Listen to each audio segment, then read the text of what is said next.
A hit short and came up on the losing end as Seattle took game 2. Today in the rubber game of the series, two aces go toe-to-toe. Former Cy Young winner Felix Hernandez will do battle with two-time world champion Jon Lester. Both have impressive resumes, but today the one thought is get a win and make some noise in the pennant race. It's a marquee matchup, Lester and King Felix. A's Mariners next.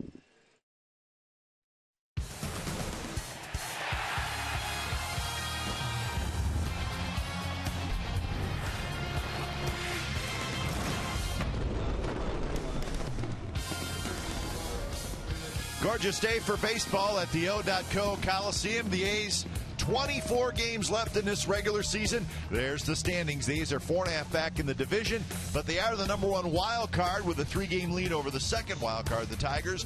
Mariners are right there, and today, great matchup. You saw King Felix Hernandez against Jon Lester, so it's the rubber game of the series. It's the Oakland A's hosting the Seattle Mariners. You'll see it right here on Comcast Sportsnet, California.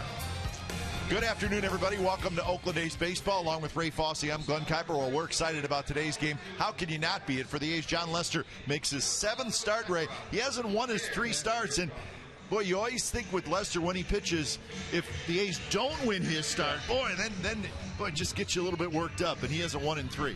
So score him 10 runs. That's and right. Maybe that will help, because that's been the biggest problem. Jon Lester, when he takes the mound, he's not getting a lot of run support. Sure, you can look at the numbers, not very good last few starts, but he's pitching well. He might make a mistake, gives up a run or two, but when you don't score runs for a very good pitcher, it makes it very difficult at times to throw a shutout. He's capable of doing it. Great cut fastball, great control, a lot of different pitches that he will throw. A's are very happy to have him, especially in a game like today. For Felix Hernandez, he'll be making his 5th start against the A's this year, and Ray, they have yet to beat him here in 2014. Well, they can look back to May the 7th. He did not get a decision that game. The A's did beat up on him, but it's very difficult to do against one of the best pitchers in all of baseball. He will not throw any particular pitch back-to-back. He's got a great turbo sinker that throws about 90 miles per hour. Great curveball, as you see there. He'll mix his pitches well. Maybe the only positive here today, it's on the road. He won't have his King's Court down in left field like he does in Seattle, and he cheers for them. They cheer for him. So let's hope that doesn't happen today. All right, so rubber game of the series, 2 playoff hopeful teams, and it's a beautiful day and a marquee matchup, Lester and King Felix Hernandez. So we are set for baseball. It's the A's and it's the Mariners. Is Adam Dunn in the lineup? Oh, yes, he is. The big donkey's in there, folks. We'll have lineups when we come back.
Brought to you by Jack in the Box. Right now at Jack in the Box, try Jack's Spicy Chicken Club Combo for just $4.99 plus tax. And by Toyota, #1 in MPG, durability and resale value. Toyota, let's go places.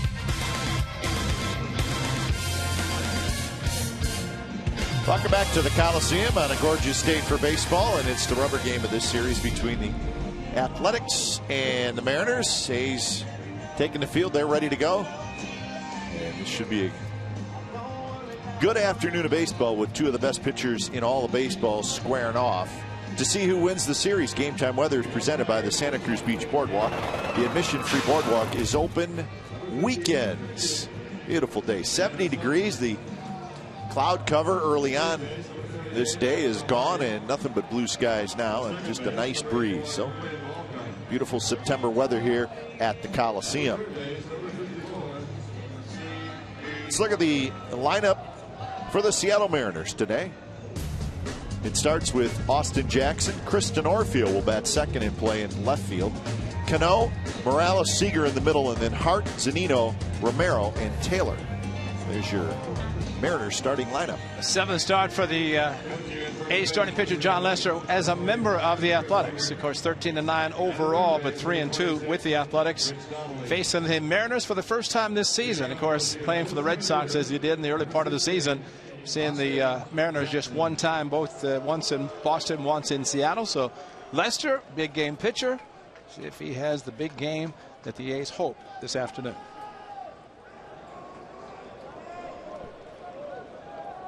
A's won on Monday afternoon. Mariners hung on to win last night. And the first pitch of the ball game from Lester is in for a strike. Umpires today, Dan Iasone is the crew chief, and he is calling balls and strikes today. Jackson, 271 with 4 home runs and 42 RBIs. And he hits a high pop-up, shallow right field toward the line. Reddick has it, 1 out.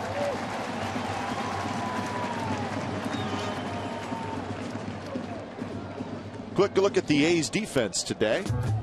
It has Moss, Fold, and Reddick in the outfield. Donaldson, Lowry, Sogard, Vogt on the infield. Derek Norris is your catcher. And Adam Dunn will be the designated hitter today. Derek Norris, the designated hitter last night. 7th start for Jon Lester. Derek Norris has been behind the plate for all 6. Now make it the 7th start for Lester against the Mariners for the Athletics.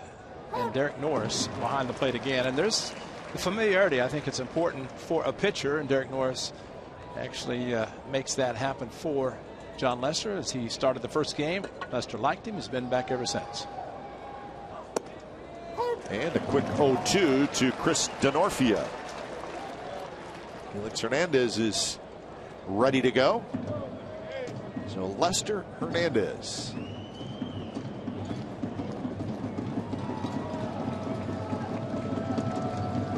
0-2 pitch is popped up on the infield.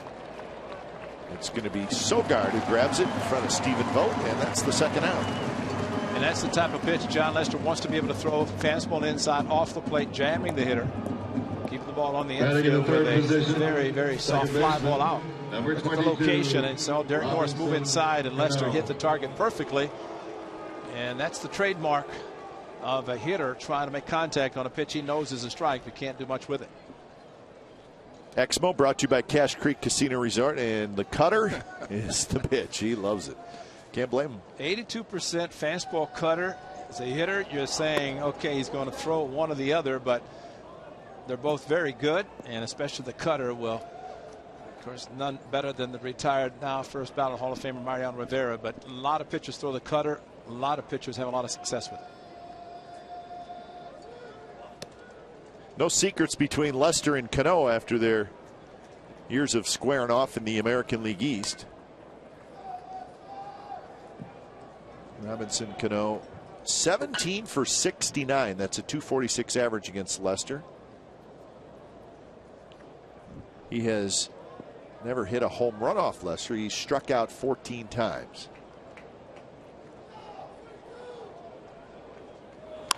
And he lines that one to left, and that's going to get down for a hit, and that's going to go to the wall.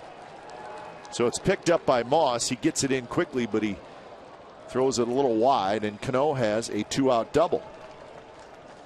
The count in the favor of the hitter. Cano, a very good hitter, and not unusual to see him take a fastball that's elevated a little bit away from him and going to the opposite field. And in his case, just trying to get in scoring position for the next hitter, Morales.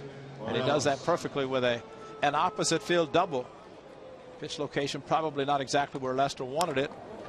And maybe a time with a cut fastball, but that was the four-seam fastball. And Cano was not taking. So most doubles in the first 10 seasons. Robinson Cano, 4th on the list. Over 400.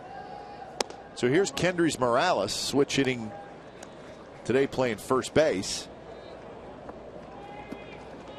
As we have pointed out with John Lester, he takes his warm-up tosses in between innings, the 8 pitches out of the stretch, because as we've talked about with Maddox, always said the most stressful times are out of the stretch. Well, here he is. And so while he is pitching out of the stretch for the first time, because he takes his 8 warm-up tosses from this position, it's not unusual for him to go directly into the stretch.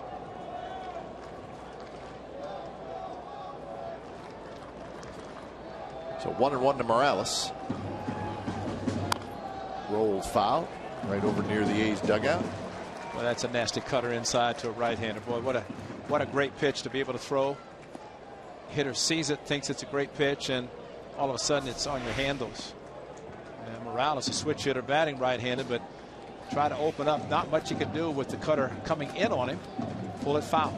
Now, of course, Lester can go back door with the same cut fastball. Try to freeze him if that's what he's thinking about doing.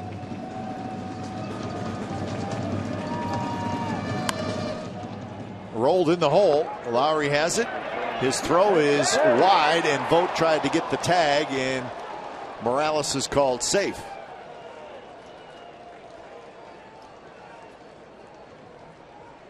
So first and third, 2 outs for Kyle Seager.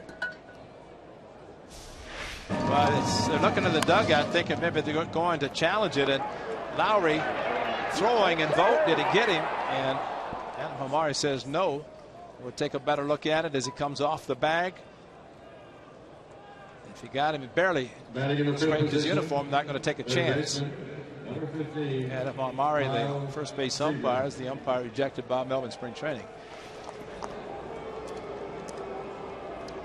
So first and third, 2 outs, and a tough out here in Kyle Seager, who leads the Mariners in home runs and RBIs. 21 homers, 84 RBIs, and he homered last night.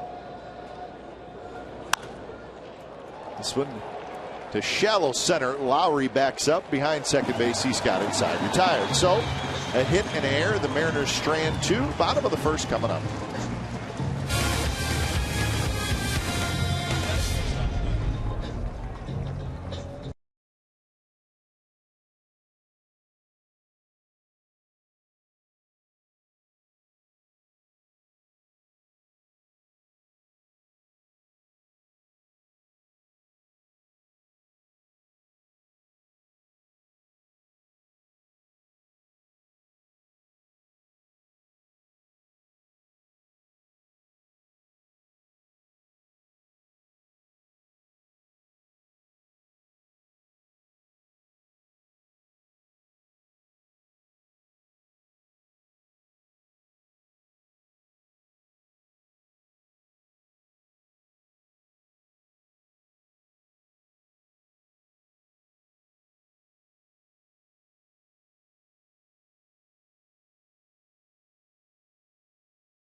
See what the A's can do this afternoon with Felix Hernandez, and his first pitch is in for a strike. 255 for Folt, combined numbers with the Twins and the A's. Like a big curveball, 79 miles an hour, which he will flip that in there occasionally.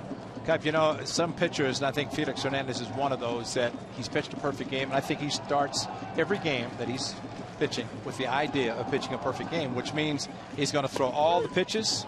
And he just threw 3: fastball, curve, fastball, and a strikeout. And everybody knew it, but there was a little bit of a hesitation by Dan Iassogna. Watch Folt. He's out of the box. He's like, yeah, that's a strike. But there was a little hesitation. Well, and we can't hear it, but there are times that umpires will grunt, indicating a strikeout. But it is nice that everybody else can know at the same time.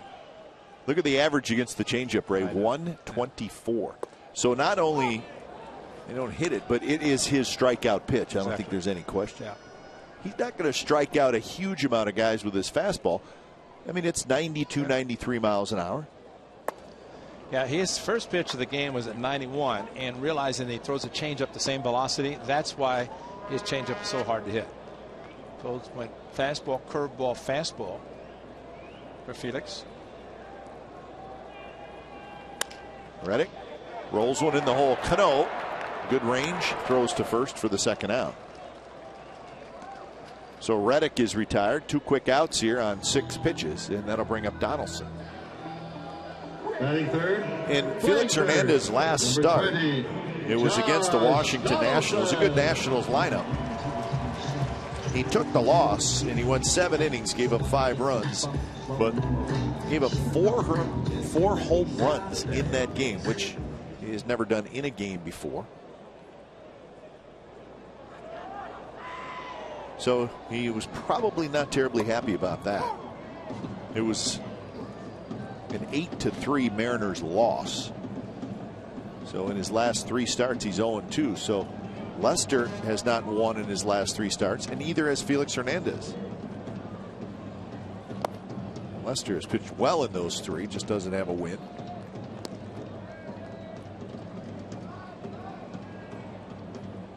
1-1 the count to Donaldson.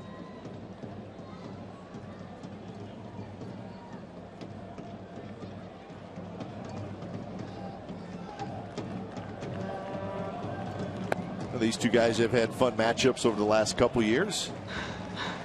Hernandez, you know how good he is, and Donaldson's not going to back down to anybody. So they've looked at each other a few times, all out of respect, I'm sure. Yeah, Donaldson said, throw that fastball. So he did, about 98. He's got a little bit extra in the tank, and that's a good changeup. So that one was 90 miles an hour, and there's just nothing you can do with it. Watch what it does. The movement, and you can see, even though it's 90, that Donaldson was way out front foot on the off-speed pitch, but that's as much as the ball moves and difficult to hit. In the air, hit pretty well toward right. Romero is over, heading toward the line. He's got it side retired. So a 3-up, 3-down inning for Felix Hernandez. No score after 1.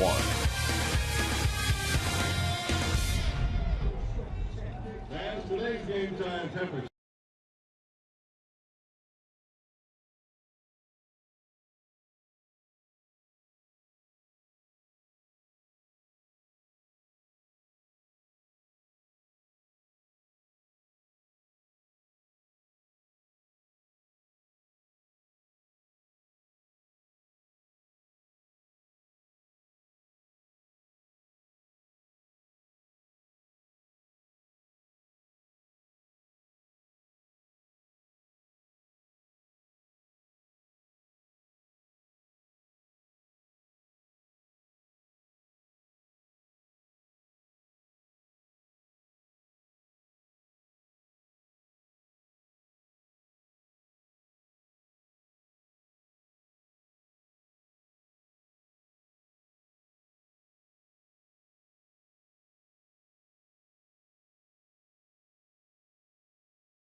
the #1 app for live baseball on your smartphone or tablet. Get live look-ins, replay reviews, scores, stats, live radio broadcasts, the MLB.TV game of the day, and much more. Download At Bat on the App Store or visit athletics.com today.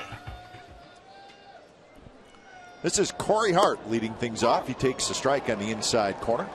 Hart, Zunino, and Romero, the 6, 7, and 8 hitters. Corey Hart's been on the disabled list a couple times this year, so maybe not quite the production the Mariners thought they were getting when they signed him to a free agent contract. A 1-year, $6 million deal. But remember, he didn't play at all last year due to knee problems, so they knew that it was a bit of a risk. But he's DHing today. And Kendrys Morales able to play first base, although not as good a first baseman as Justin Smoke, who is also a switch hitter. But Lloyd McClendon wanted to get the right-handed bat of Hart against Lester, but also have Morales, the switch hitter, be in there as well.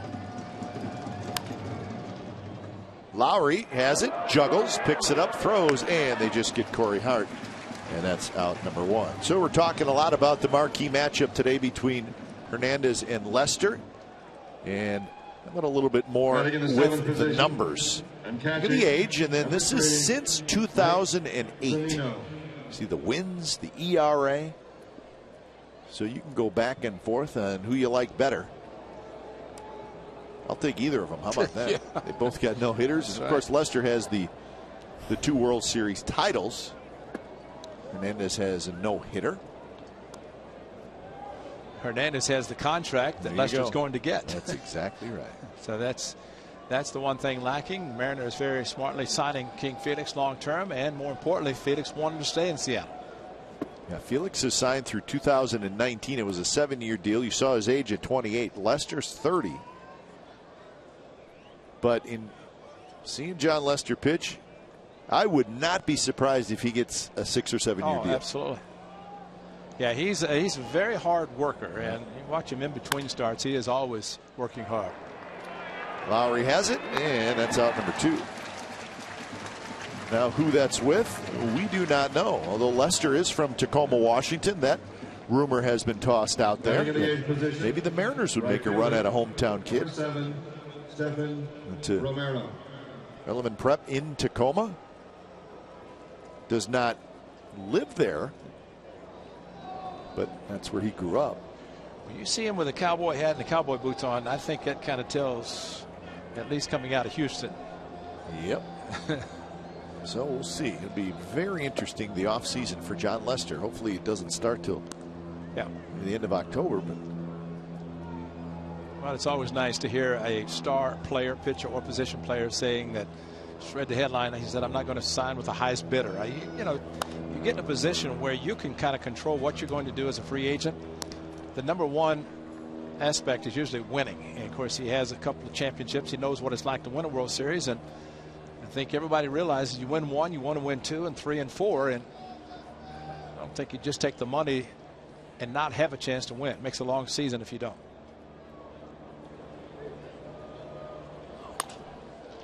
Sogard cannot make the play, shoots past him into right field. So Romero is aboard. And it's a base hit.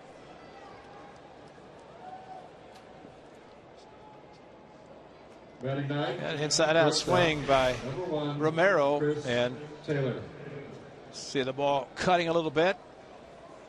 Stayed inside the ball, and that ball was spinning away from Sogard, trying to go down to the knee to make the play.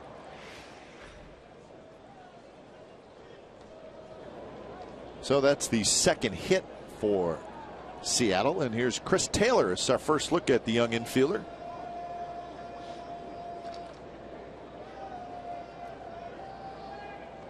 A right-handed hitter, and he's been splitting time with Miller now at shortstop. He was brought up on the 24th of July. And when he was brought up, he had the second best batting average in the PCL. So our first look.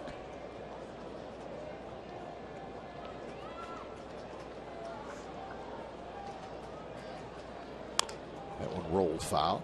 But talking about Lester, Ray, you've heard varying reports on him possibly going back to the Red Sox. You heard yeah, that could happen. But I've also heard that's not happening, which, who knows?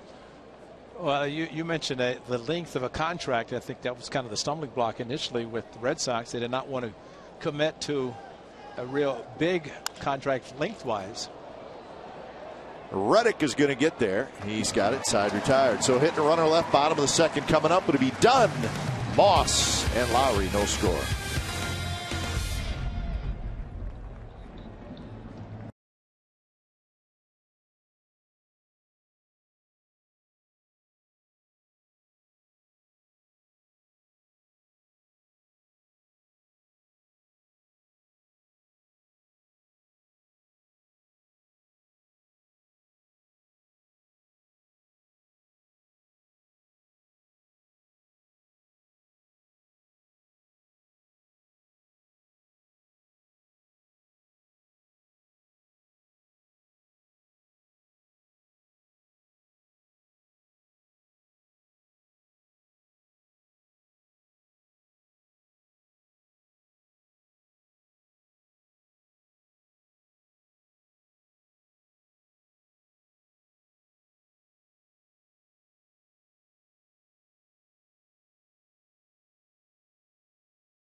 Get settled in, get a hit, walk something so he doesn't think about the perfect game for offense. To where you left off, that was scoring 5 runs the last 2 innings last night. And the leadoff hitter, Dunn, had a big pitch hit, RBI single. Ran Moss behind him with a double off of Fernando Rodney. So Hayes still looking for the first base runner. So maybe it's Adam Dunn. As Dunn steps in. He started on Monday, had a homer and a single, and then last night he pinch hit and knocked in a run.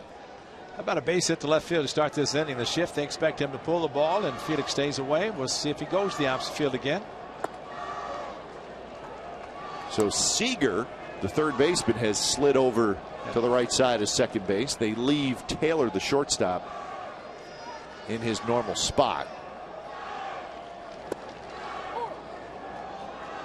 Done overall this year, 21 home runs, 57 RBIs.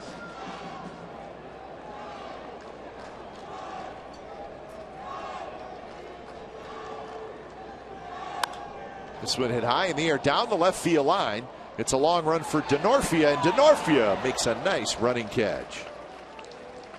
So he went just into foul territory and went into a slide. Denorfia is a pretty good outfielder. He ran a long ways for that one. No, there's the power of Adam Dunn going the opposite field. And Denorfia knew that once he hit close to the foul line, which the ball was noted as foul, went on the slide to protect himself against the wall. He's appreciative of the effort by Denorfia. You're talking about Adam Dunn's power. Remember the call by Hawk Harrelson when the A's were in Chicago and Adam Dunn hit one the 9th inning? That's right. And he had to call, put it on, caught. Yeah. I thought it was out too. I think we all did, because he went opposite. Go one and right and left, and he's got power to all fields. And tried to sneak it down to 330 line left field with his first at bat today. So a quick 0-2 to Moss, hitting .244 with 23 home runs, 77 RBIs. 9 for 33 against Hernandez.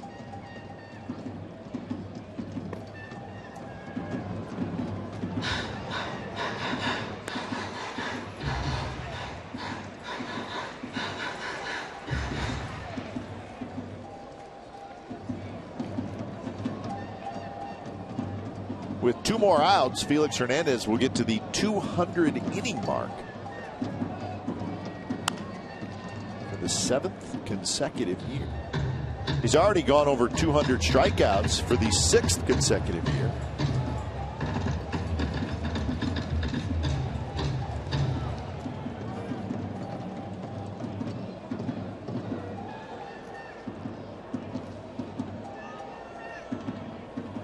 And that one's low. 2-2 the count. So coming into today's start, this is where he ranks in the American League. 2nd in ERA, 2nd in innings pitched.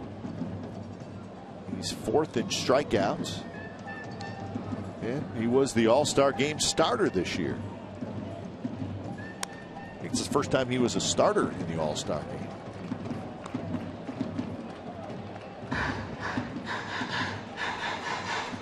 Well, he has 13 wins this year, and I think it was around 13 that he had when he won the Cy Young Award a few years back. But a tremendous ERA and not a lot of run support. But he's got the wins, got everything working this year. Strike 3 called, and Moss knew it. 2nd strikeout, both looking for Hernandez. Hard to believe when you watch Felix Hernandez pick the outside corner with his fastball to Brandon Moss. He did the same with Sam Fuld to lead off the game. Back on May the 7th, Felix faced 31 batters, did not have a strikeout here at the Coliseum. A game in which the A's got 11 hits, and unfortunately, it was a game that the Mariners won in extra innings. 6 1/3, 11 hits, 4 runs, 0 strikeouts.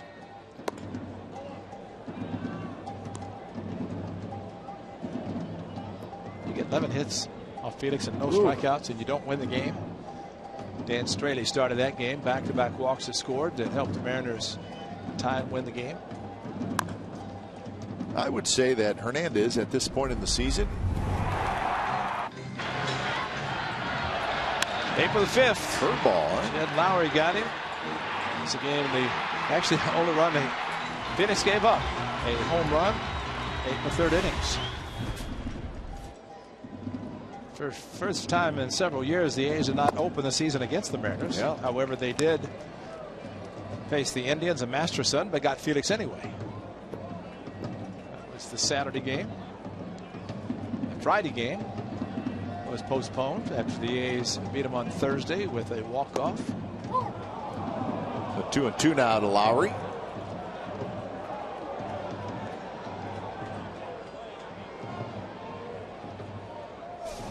Lowry didn't like it. What do you think? He thought it was high, and where Zunino caught it, it's a strike. It's just a question where it crossed the plate as far as the curveball and the height of it. That one grounded up the middle. Cano can't get it, and Lowry has the first hit for the A's. Cancel the press conference. Like to hear that with Felix. That's right. So guys like Hernandez, they start Yep. with a no-hitter, and then when there's a hit, then they check that off, and then they say, okay, now I want a shutout. And if they score a run, they say, right, now I want a complete game. That's right. Which is a pretty good way to look at it. Absolutely. Yeah, I don't think in the 3 important departments for a starter, the 1st, the 5th, the 9th, ever concerned Felix. The perfect game that he pitched, he took care of all of them. That was a high fastball on 2-2, probably a pitch that he would like to have back, but Lowry able to hit it towards right center. Right to Cano, who scoops it up. Side retired. So a hit and a runner left, and we're headed to the 3rd. No score.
Sportsnet Central. It's brought to you by AT&T Uverse. It's this evening at 6 p.m. and it's on Comcast Sportsnet Bay Area. We'll have all the clubhouse reaction and Joe Stigler's post-game notes from our A's-Mariners game, and also the latest on the Raiders' search for a new home. What's going on with that? Andrea Nakano and Ahmed Fareed will host. No score, top of the third. John Lester back to work. So he will face the top of the order. Lester's given up a couple hits. There's been an error. He has not struck anybody out.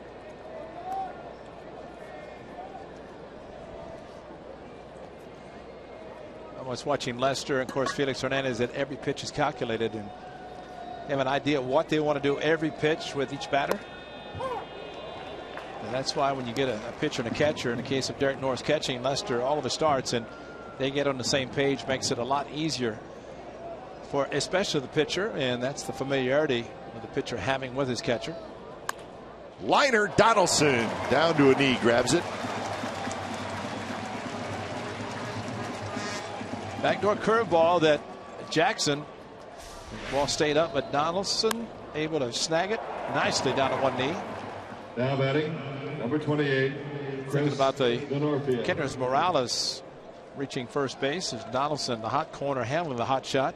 Morales got a similar curveball. That's why I think he was able to run faster, because he was running out of the batter's box from the right side. Here's Denorfia, who takes a strike. Denorfia came over in a trade from the San Diego Padres. Played in 89 games with the Padres, hit .242. It's this one in the air. Playable for Moss. And Moss has it. So 2 outs here in the third inning.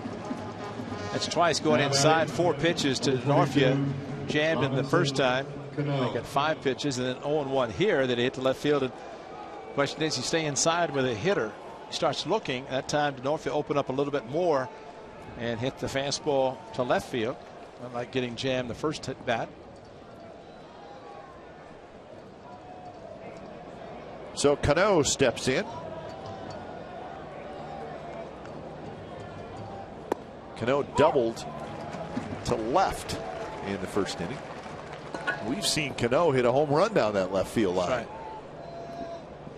Yeah, he's power line to line, and while Yankee Stadium tried to pull more, was successful because he was able to do that.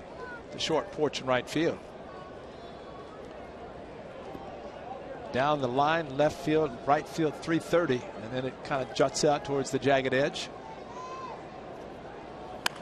And that one hit hard toward Lowry. Nice big hop. Lowry straightens up, throws side, retired. So a 7-pitch inning for John Lester. And we're moving to the bottom of the third. Norris to lead it off. No score.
Advantage of the Xfinity Friday Family Pack coming up this Friday against the Houston Astros with the new manager. You can get 4 Plaza level tickets, 4 Coliseum hot dogs, 4 medium sodas, and 4 bags of peanuts for only $50. Tickets are limited, so act fast. For more information and tickets, go to athletics.com/Friday. And we hope you're here because you know what, Kite? You cannot take the Astros lightly. No. I think the Astros proved last night the Angels that first proved the Athletics last week whenever the A's were in Houston that they're a good ball club. Well, and yeah, just record-wise, they're a lot better than last year. But in seeing them a lot, I mean, they're significantly better than they were last year. Pitching's better. Yep. Better lineup. And playing the Angels as they are now, and they're going to play the A's. And, you know, you play a team that, as we've always said, that's at least record-wise better than you. And you win, you play well, you feel great about the success you've had against the team. But the support is always necessary. I always think about the Yankees and how people, they don't care who the Yankees are playing. They want the Yankees to win. They'll come out and support them. And teams like that. And sometimes you hear who is the A's playing. But right now, your team has a chance to do something special again, playing meaningful September baseball. And time to get some support. Norris, Sogard, and Fold, 8-9-1 for the A's.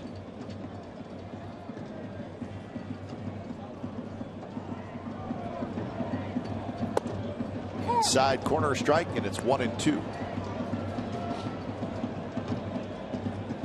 Felix Hernandez is probably the type of pitcher that creates, invents pitches as you stand on the mound. Of course, the pitches he has anyway to throw, pretty much unhittable. I just find myself when Hernandez is pitching against the A's. Keep an eye on the pitch count. That's right. Because he's generally good. So maybe your best bet is to don't let him pitch 8 innings. Maybe let him pitch 7. That's right. And so far today, his pitch count's been pretty good.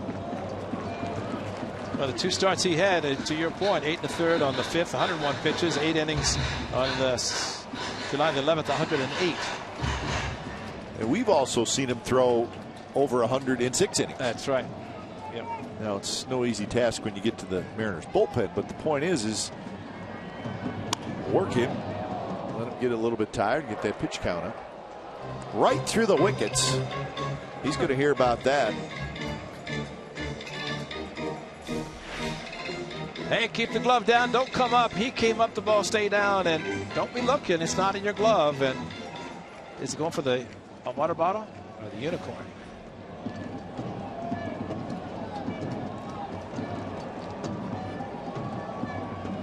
(3-2) to Norris, missed outside, and it's a leadoff walk. So Dan Sonia turned his head immediately to the right, letting everybody know that he thought the pitch was outside. See if you can see him with the head turned right. There it is, and just off of the plate.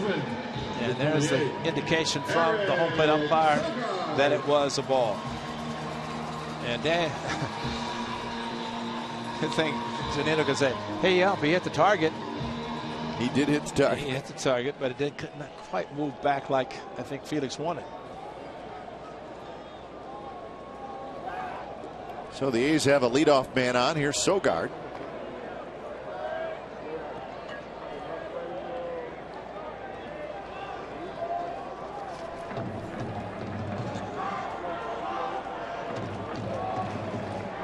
Sogard, 222, a homer, 19 RBIs.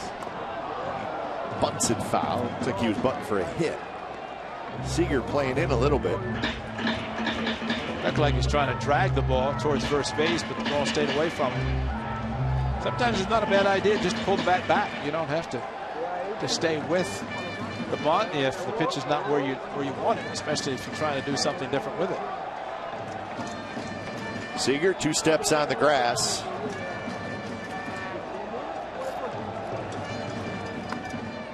This one bunted. It's going to be picked up by Hernandez. He fires to first, and a nice play by Cano on a very close play at first. So a 3rd inning sacrifice bunt by Sogard. A's do not do that a lot. Take it though, and that's almost kind of a surprise on Phoenix barehanding the ball. Just getting there at the end with Morales charging. He was not going to get back to the bag, so Phoenix had to throw to the second baseman covering. And as we know, foul territory here, you make a bad throw, it's a run. But a nice sacrifice by Sogard. And again, I think we see with a great pitching matchup, try to get on the board as quickly as possible. You get a leadoff walk, get a couple guys a chance to drive him in. So here's Sam Fuld, who struck out looking in the first inning. So Norris at second.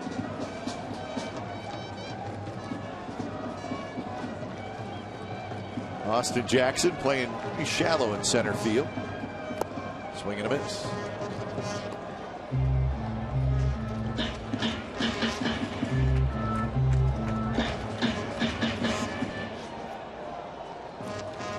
Sam Fuld and Brandon Moss got the changeups last night from Fernando Rodney and hit him down the right field line after Derek Norris had singled, actually doubled to left center.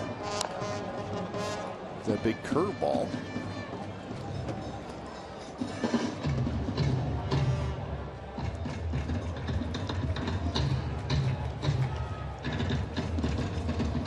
So Sam Fuld behind in the count, 1-2.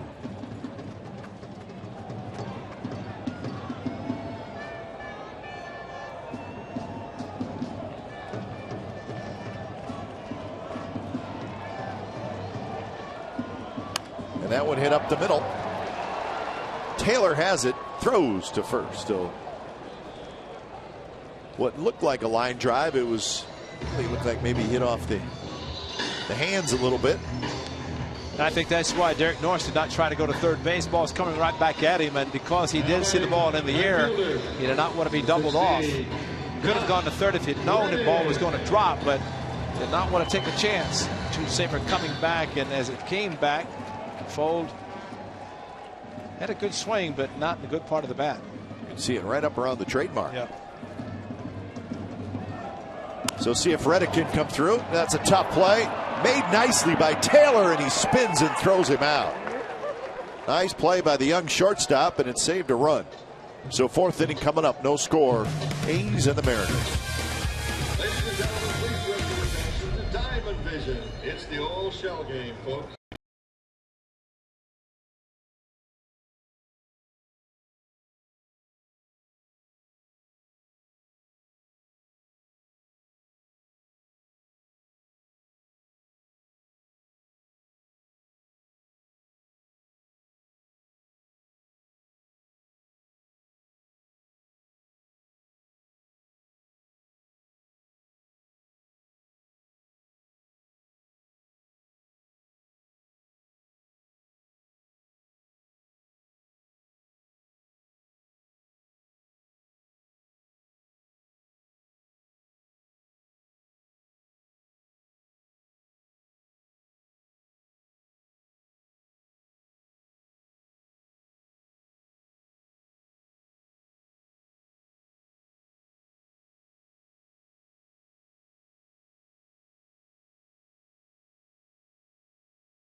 Total, and nice play by the young Taylor shortstop.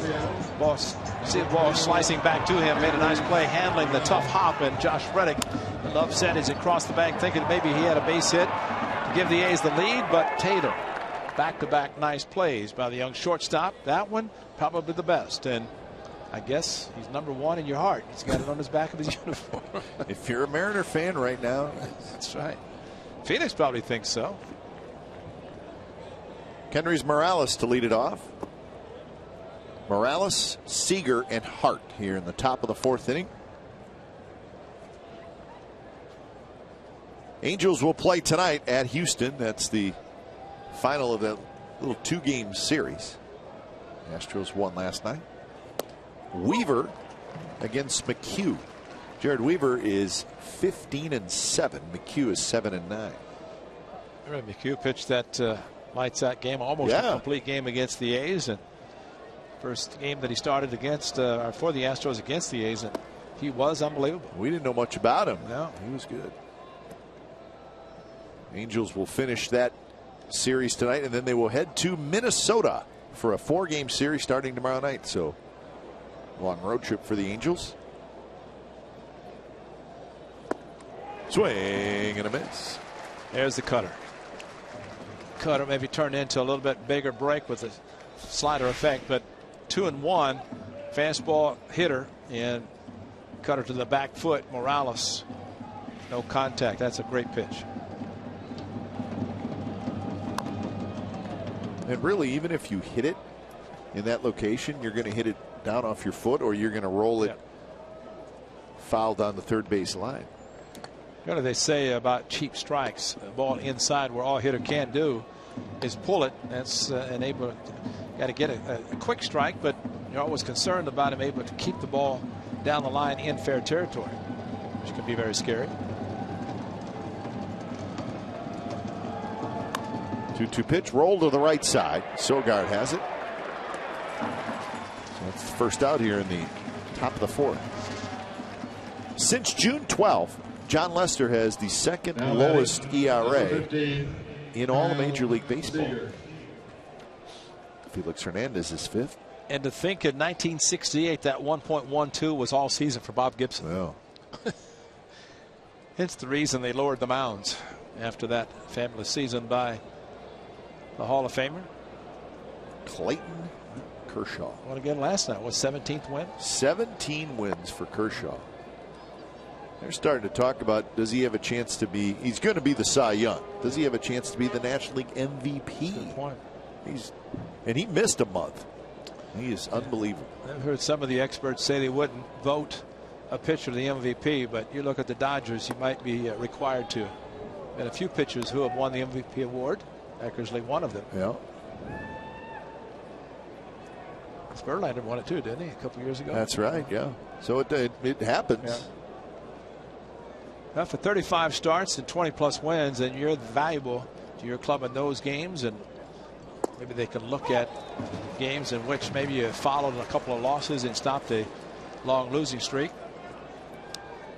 Well, that's the argument, Ray, is, you know, what about a guy who plays every day as opposed to a guy who plays every 5th day, which is a legitimate argument. Yeah, absolutely. But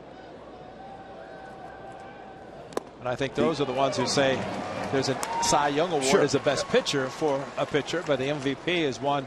You know, it's very hard to deny Mike Trout the MVP award this year, considering his numbers, but what he does every day, defensively, offensively. I mean, he's come close the last couple of years. Miguel Cabrera at the top, but Mike Trout is having another exceptional season, playing every day. The counter argument to that is, for a pitcher to win, is that, but on that one day, he has more influence on the outcome of the game than anybody on the diamond. Absolutely. So that is true. Yeah. That's a tough argument. Yeah. A good baseball argument. I tend to lean toward there's a Cy Young and there's an MVP. One's for a player, one's for a pitcher. But that's taken nothing away from those guys that you mentioned that have pitched and won an MVP. Yeah.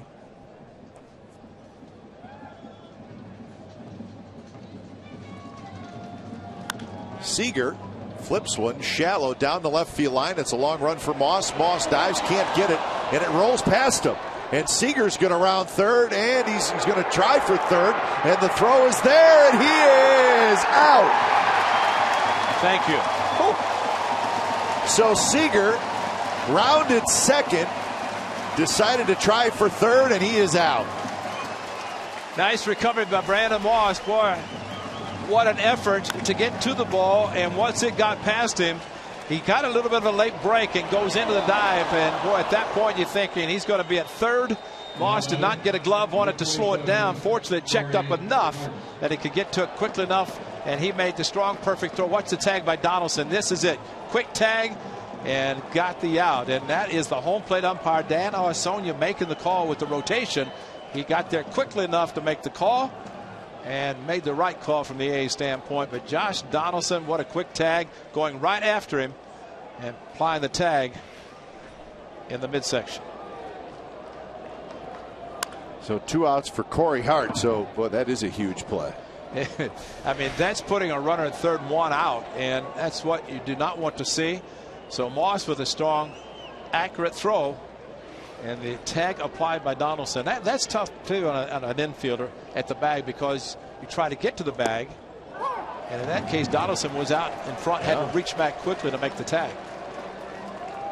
So it goes as a double, and then 7-5 on the put out.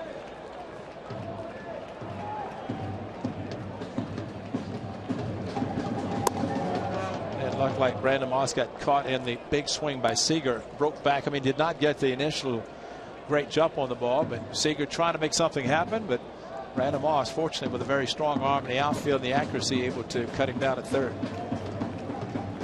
So 1-2 to Hart. In the dirt. So a big defensive play, which always comes into play when you have a tight pitcher's duel. Well, Lester had a little bit of a predicament in the first inning with first and third, 2 outs after an error. And then this great play by Moss and Donaldson. You want to think, Kyle, too, when you have nothing against all the other pitchers, but this is one of those premier pitching matchups.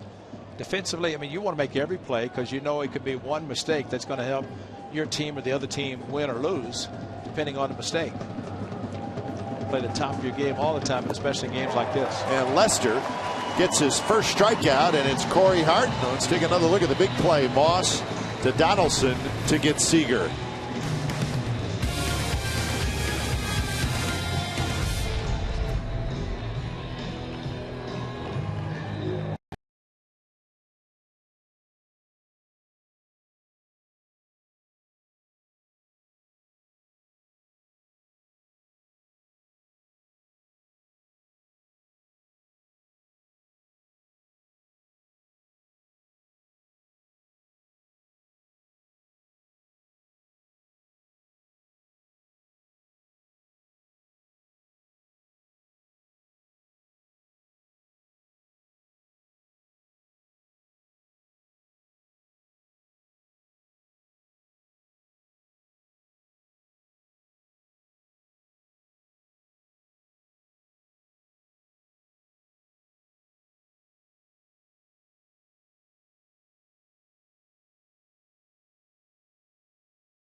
No score, bottom of the fourth. Adam Dunn will hit second. Here's our true story brought to you by McDonald's, and it's tracking the big donkey, looking at his career with the Reds from 2001 to 2008.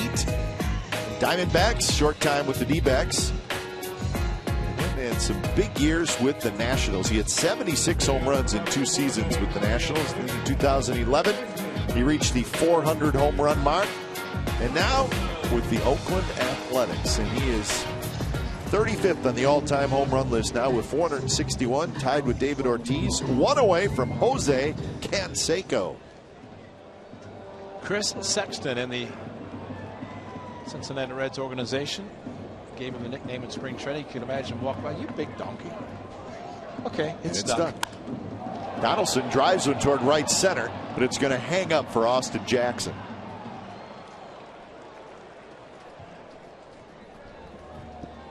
Dave Winfield, he's in jeopardy.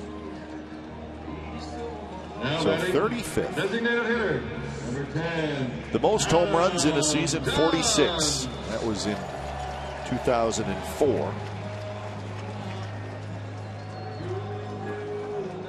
But he admitted, and I remember when we saw the White Sox and Adam Dunn hit a home run opening day in Cleveland, everything worked well, went to Kansas City and felt some stomach issues and realized something was wrong, had an appendectomy, and he readily admitted that it affected him the rest of his career because he came back too soon after that.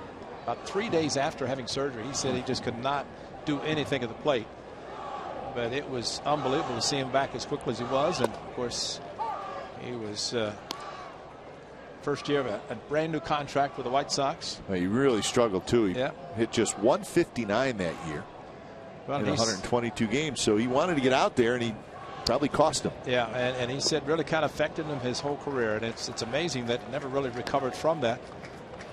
So he's a list you really don't want to be on. Most games played in the regular season with no postseason. It's active players. Billy Butler's on the list. He's got a chance. And Nick Markakis, of course, with the Orioles. Brian Roberts now with the Yankees. Some interesting names on that list, but of course at the top is the one who, as he said Monday, my new season, my opening day started on Labor Day for him, hitting the home run, first game as a member of the Athletics, and he said his whole career comes down to 1 month with the Athletics. That is try to do something he has not done, get the postseason. His career stats page is very interesting because you got all the home runs. You also have all the walks and all the strikeouts. And it's kind of fun to look at. And we're going to see if he's going to get the 90-mile-an-hour changeup here. Shoots that one foul. And he got the changeup on Monday from Chris Young. This was the first inning, third pitch that he saw from Chris Young. And to talk about a debut, high, towering fly ball. Beautiful Monday afternoon home run.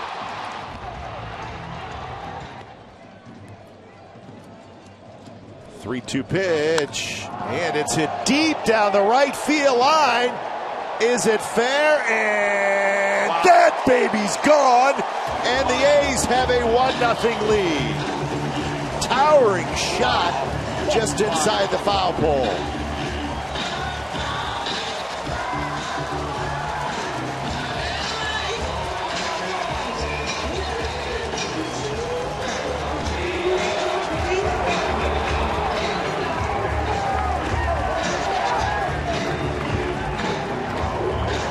That is how you take care of a shift.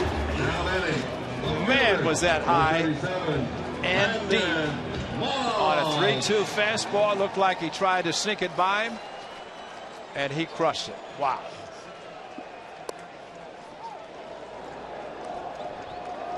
So career home run number 462 for Dunn, right down the right field line.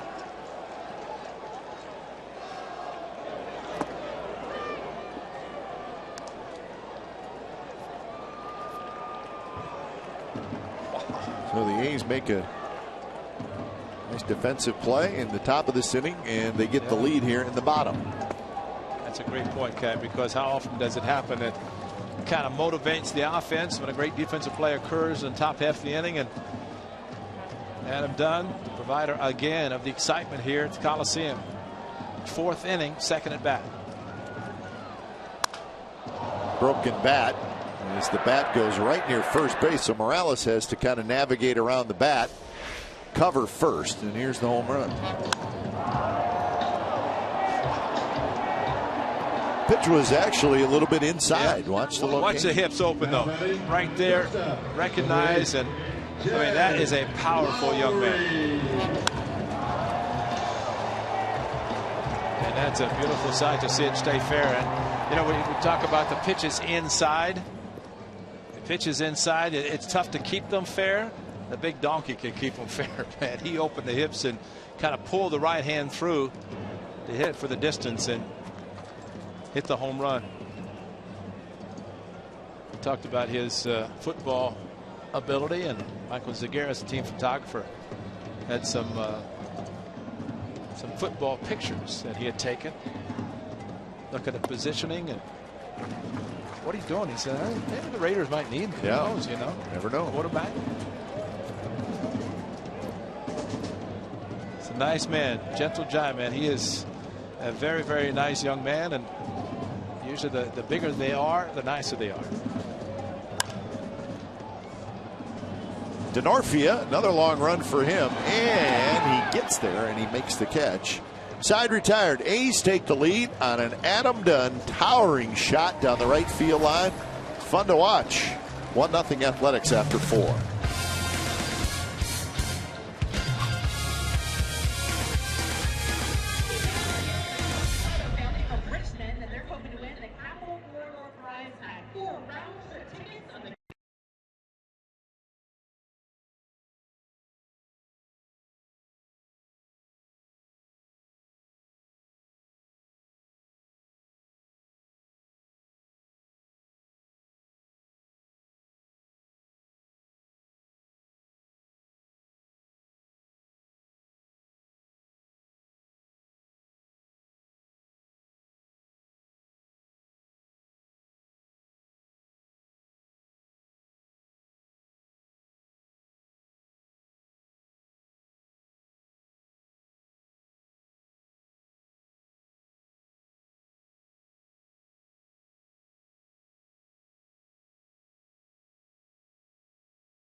Is brought to you by Max Muscle Sports Nutrition. Come in for a free nutrition evaluation today.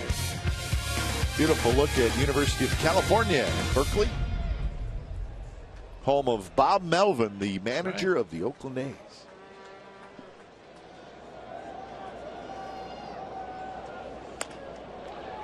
First pitch swinging, Mike Zunino pops it up right side of the infield. So Zunino is retired on one pitch. He's 0 for 2. Interesting note, John Lester has not been great at shutdown innings this year. Now batting, below the league average. Well, maybe it's a shock when he gets run support that he finally gets some. We'll see how this works out in the bottom third of the batting order, but Adam Dunn gave him a 1-0 lead. And just thinking about the pitch inside that Zunino just attempted to swing and make solid contact, jammed him, the cut fastball in. How effectively it is to right-handers, and usually against a tough lefty, you're going to see a lot of right-handed hitters, but the cutter gets in on their hands as a very, very good pitch, just like that curveball.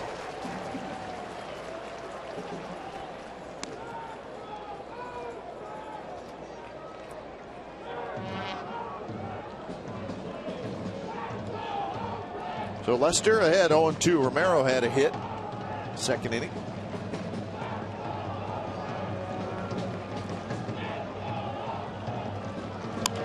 That one rolled foul. Donaldson lets it get past him on purpose, probably.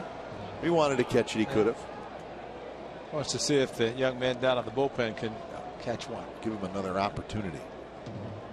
Plus, if Donaldson grabs it, then a fan doesn't get it. That's right.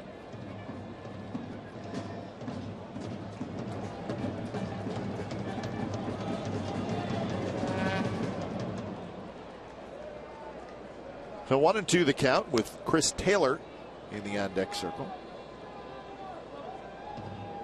This is the only day game in the American League. Everything else is at night. You know the Mariners are happy because they go to Texas. Yes. So they will not be getting in 3 and 4 in the morning. They'll have a nice flight, get in relatively reasonable time anyway. Outside corner, strike 3 call. 2 outs. When you least expect a pitch outside after a cutter, a fastball inside, here it comes. And back door, perfectly thrown. Dan Isonia with that delayed call from our standpoint, but I think everybody down around the plate knew it was strike 3. But what an X-mode dragonfly right in front of the hitter. I think the people in diamond level are hearing the strike call before we see it. Well, those seats are expensive, so you get a little extra when you're sitting down. It's not just all you can eat food. You get to talk to the umpire. Closer to home plate than the pitcher in those diamond level seats. So they're probably hearing Dan Isonia.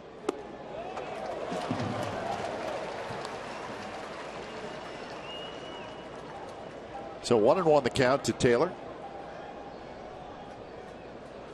They are good seats and a lot of good food down in that section.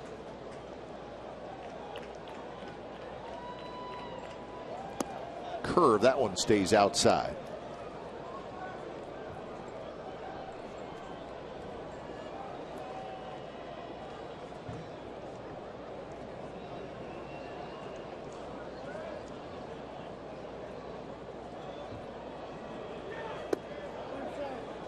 Now 3-1 to Taylor, who hit a fly ball to right field in the second inning.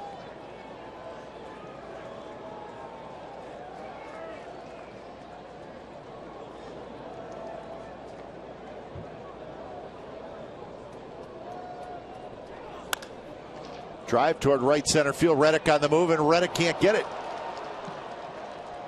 Taylor's going to round second. He's going to try for third. No, he ends up stopping. He was headed for third, but got a couple steps around second base, and then he stopped.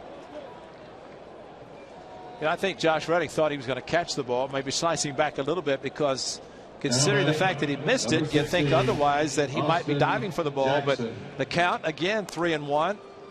And Taylor taking the ball to right center. But watch as Reddick goes after it. It looks like he's got it right there, reaches, and not there. Full backing up and bobbled it momentarily. And that's when Taylor thought, better not try like Seager did and get thrown out, because with 2 outs, you definitely don't want to get thrown out at third.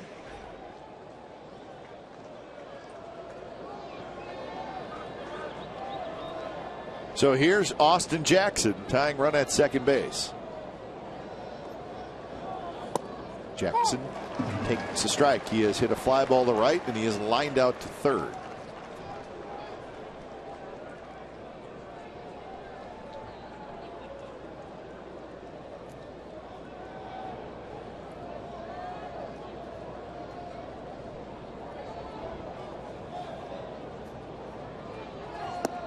Good pitch outside corner. So Jackson behind in the count 0-2. A good pitch in, and it goes back door with another one. So you got 2 working both sides of the plate. Jackson hit a curveball from Lester very hard, caught by Donaldson. His last at bat in the third.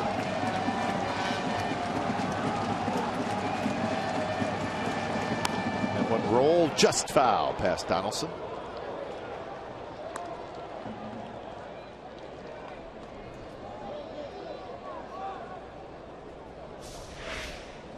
Another pitch inside, and Jackson opened up and fortunately just fouled. I don't think you want to get too predictable that in certain counts you start throwing the ball in a certain place, and watching Jackson open up the way he did, he might have been looking for the pitch inside. Swing and a miss. He struck him out. Lester gets out of the jam. So Taylor is stranded at second. Bottom of the 5th coming up. 1-0. The A's lead.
sign shows it right there that American League West Division champions back-to-back years. And even if you aren't an A's season ticket holder, you can still get 2014 postseason rights. Just place a deposit on a 2015 A's ticket plan and secure your place in line for 2014 postseason tickets. For more information, call right now, 510-638-GO-A's, or go to athletics.com/deposit. And this time of the year, September, October, it's almost like you play 5 months to get to this month and then the 7th month. And that's what every team, all 30 teams, dream about in baseball. Same in the football, basketball, hockey, to get to the dance, as they call it. Mariners trying to do it for the first time in many years. He's trying to get there again. So 1-0. Adam Dunn's home run last inning with 1 out, right down the right field line. The only run in the game so far. Vogt, Norris, and Sogard.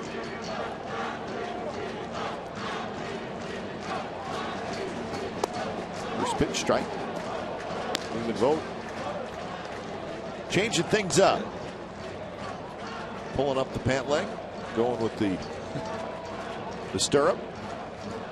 I think that's a real one too. That's a real stirrup. I like the little stirrup. A's logo right down near the ankle. See, I like that.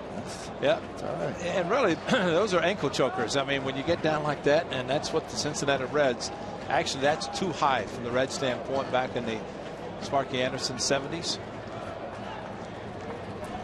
Guys who did a hanger in the locker and stretch them and try to get that horseshoe to be bigger.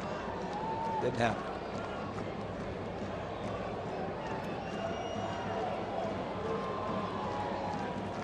One-two pitch. A little flare to left field, and Vogt has a base hit. Hit number 3 off Felix Hernandez. Nice smart hitting by Stephen Vogt, just going with the pitch that's outside. And we have seen him go to the opposite field, driving balls to the left center field wall in Anaheim, caught by Mike Trout or Hamilton, but this ball off the end of the bat. Trying to pull the outside pitch. He doesn't. Takes it left field in front of Denorfia, who they believe.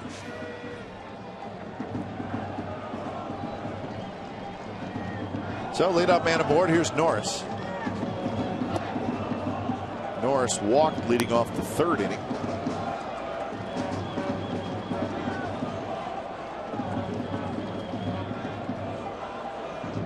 Defense pretty much straight away for Norris. Cano slid over near second in a double play spot.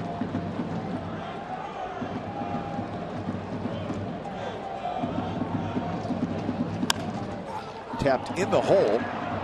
Out at second. Cano's throw to first, not in time. So Norris on board with the fielder's choice.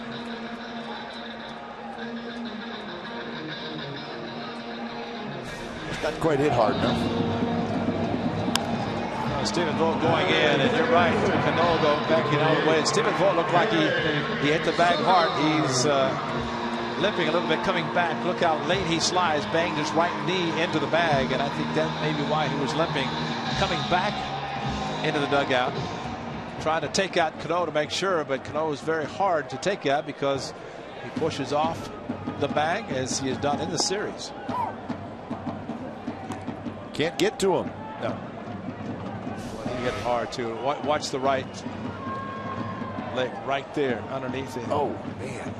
His ankle twisted. His knee hit the bag hard. How many times have we said the bag is very hard? And that's exactly why second basemen do that. That's right. See, it's like a protector. Pushes off, gets out of the way of a possible slide. There's the ankle, the left ankle, and the right knee. So he got it both sides. Oof. Now there, Brandon Moss looks like he's going to go up to get his first baseman mitt.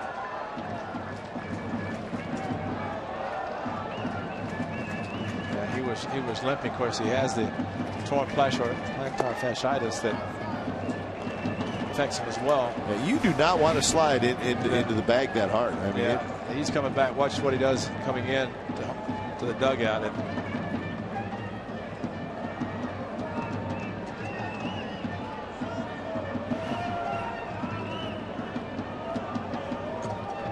almost falls into the dugout. 2-2 the count to Sogard. So we'll see. He's make a defensive move, which it looks like they will. And Vogt, I can see Vogt now walking through the tunnel into the clubhouse. He's got a little limp going. Well, in that case, sometimes it's better to get the ice on it quickly and prevent anything further from happening.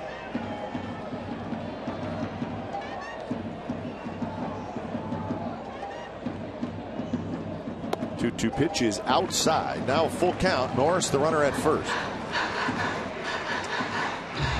Felix Hernandez has a lot of different pitches he can throw, but man, one thing you want to do is try to keep the inning going, and that means even possibly starting Derek Norris. And I think there's always extra pressure you like to see on a hitter to force him to make contact unless it's completely out of the strike zone. Norris, decent enough speed that he was able to beat out the ground ball. He hit to short to avoid the double play.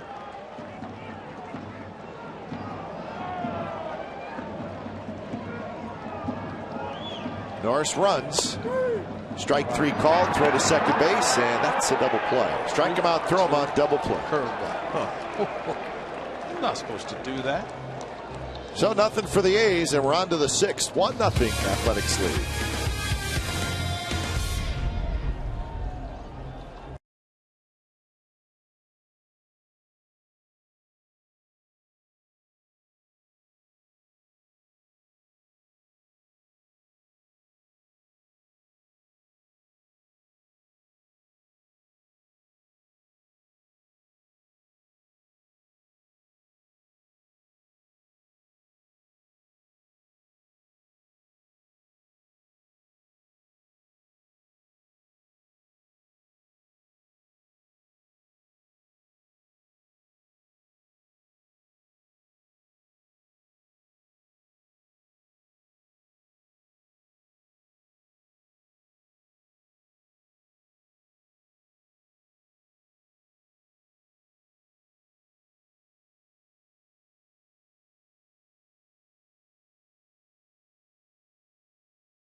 Hey, authentic Bay Area fans, well, you know where to find the best deal in Bay Area baseball. It's Comcast Sportsnet California's Authentic Fan Fridays right here at the Coliseum. Friday, you're going to get a ticket in our value deck behind home plate, an authentic A's fan grab bag, a cheer card, and a $6 food and drink voucher, and it's all for one great price.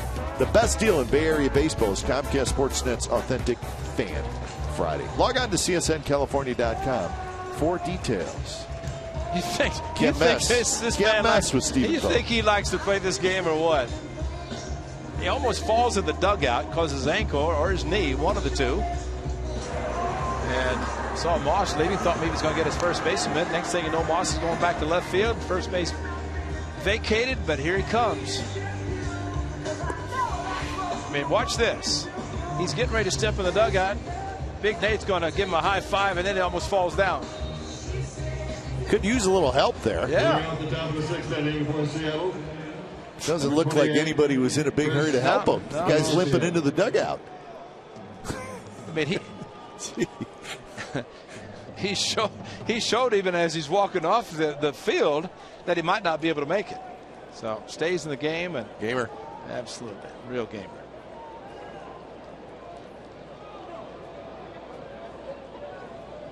So Denorfia Cano Morales for Seattle. First pitch strike.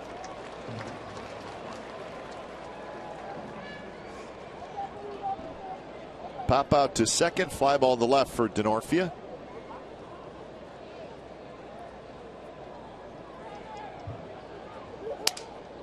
Broken bat, and Vogt's going to grab that one. The bat goes past Donaldson to the edge of the outfield grass. 1 out. Well, that might be 2 bats for Denorfia. One of the first inning to second baseman Sogard. This one, man, that's a big time catch in there. Wow. Number 22. He's got half his bat in his hand, the other half floating around now, just being picked up by the bat boy.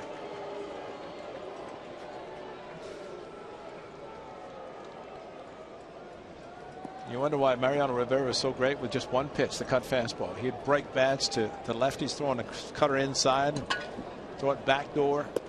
Very, very difficult pitcher to hit. A lot of hitters in the American League happy he decided to hang him up. All-time saves leader.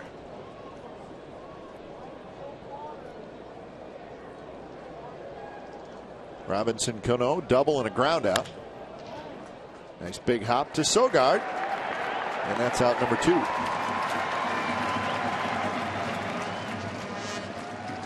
So Cano is retired. He's now 1 for 3, and that'll bring up Kendrys Morales. Number 21, Kendrys Morales. Morales reached on an error in the first, grounded out in the 4th.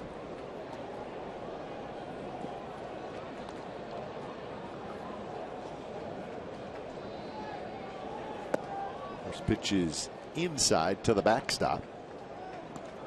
4 hits allowed by Lester. 3 of them doubles, but the Mariners have not been able to cash in on those doubles. And Cap, you talked about the pitch count for Felix. How about just 72nd coming up from John Lester?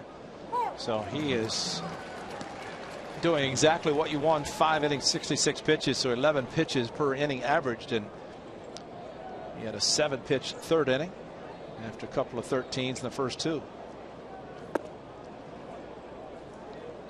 2-1 the count. Pretty good breakdown. 18 the most. That was in the 4th inning.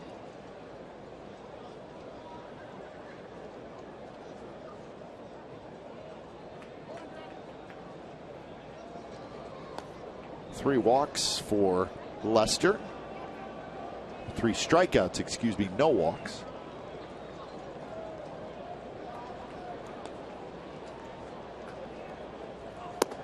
And that one on the inside corner for a strike. And you saw Lester hold and actually shaking off Derek Norris to finally he got the pitch that he wanted to throw, and that was the fastball inside corner. So Lester obviously a very good idea how he wants to pitch these hitters.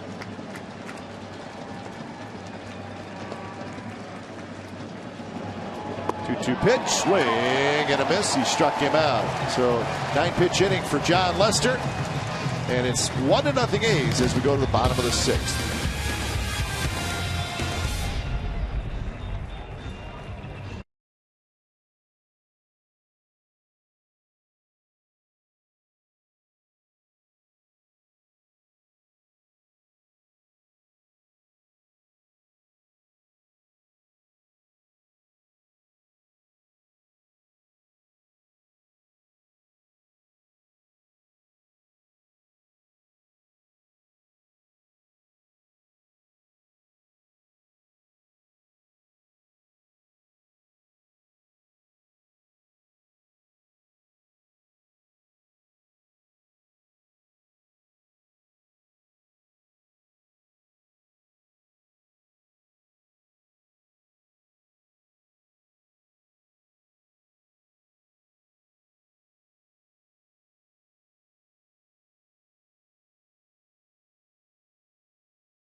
As we expected, King Felix using all sorts of pitches and good fastball to strike out full. And Brandon Moss and John Lester has been equally as well because he's gone through 6 solid innings.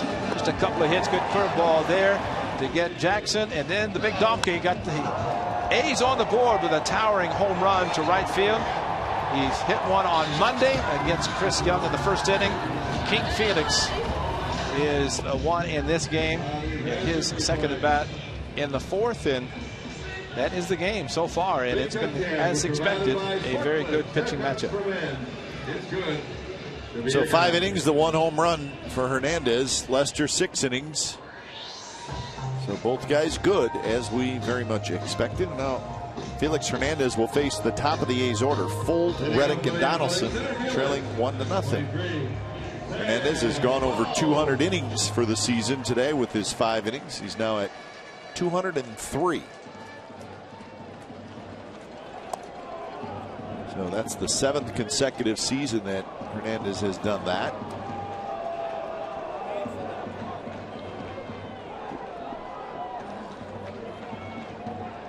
Must have been an appeal because it looked like Iasonia looked left calling it a ball. I wonder if they went to appeal that he went after the pitch bunting. Now see, Iasonia looks left like it's a ball. And then maybe they went to C.B. Bucknor. Let's see if he went after it. He brought it back, then went at it. Yeah. So kind of a pulling back, but then that last little jab indicated he maybe went after it. In the hole, Chris Taylor, the shortstop, throws quickly in time to get Fuld, 1 out. Young man can play some shortstop, huh? Yes, he can.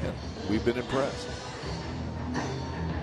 Now batting, right fielder, number 16, Josh Reddick. So here's Reddick. Reddick has grounded out twice.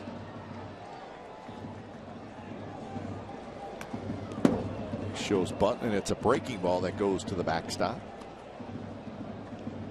Tigers and the Indians will play tonight, that big series in Cleveland.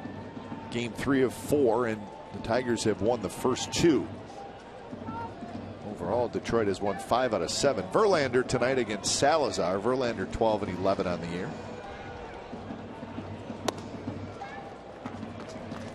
And the Royals will host the Rangers. Royals will be going for the sweep. Tepich for Texas, Vargas for Kansas City. Vargas, a 10-7 record going into that start. Now 3-0 to Reddick. Royals with a half-game lead over Detroit and a 5.5-game lead over Cleveland in the Central.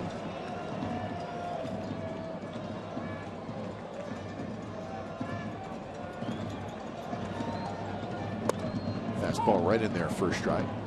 Interesting, the Tigers this weekend will host the Giants. Wow. Yeah.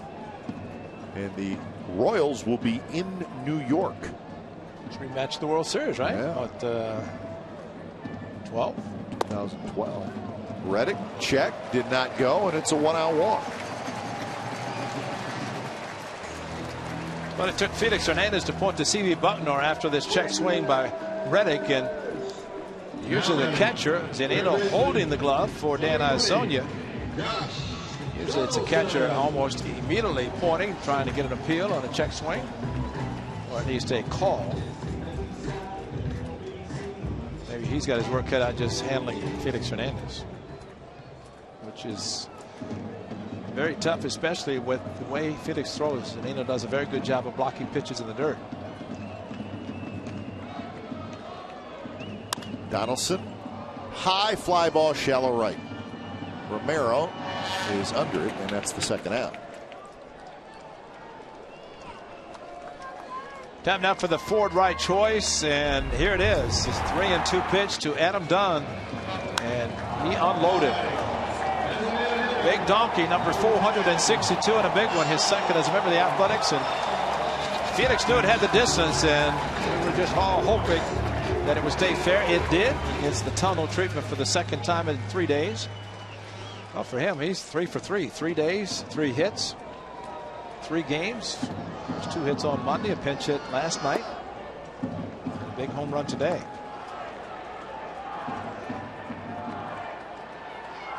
So 22 home runs, 58 RBIs now for Dunn on the season.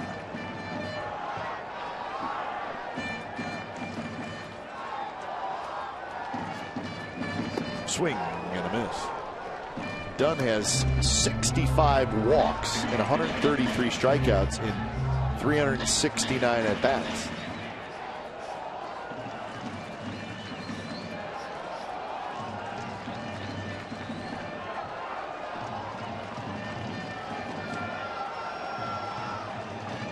So 1-1 with Reddick at first. Big shift on. There's a strike, and now it's 1-2.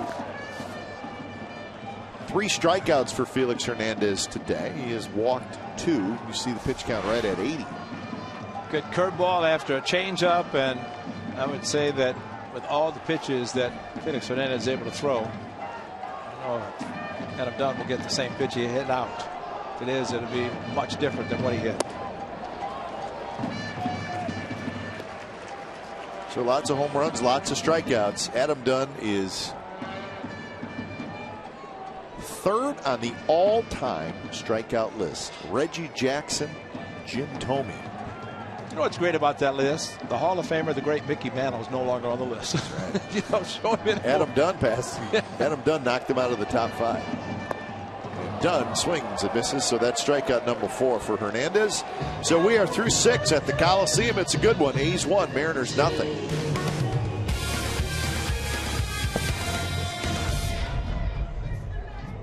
Fans, your attention please to Diamondbacks.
$17,073 at the ballpark. They came out to see a marquee pitching matchup, and that's exactly what they have seen.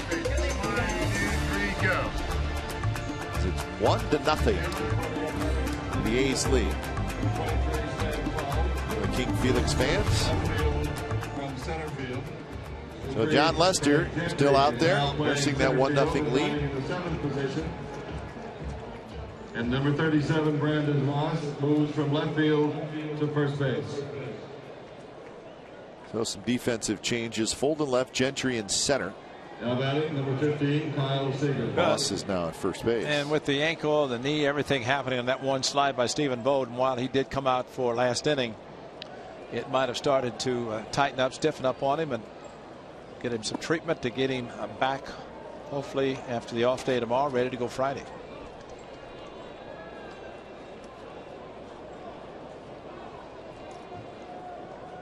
Seager leading it off. Corey Hart to follow, and then Zunino. 2-0 now to Seager, who has popped out and doubled. He doubled but was thrown out trying to stretch it into a triple.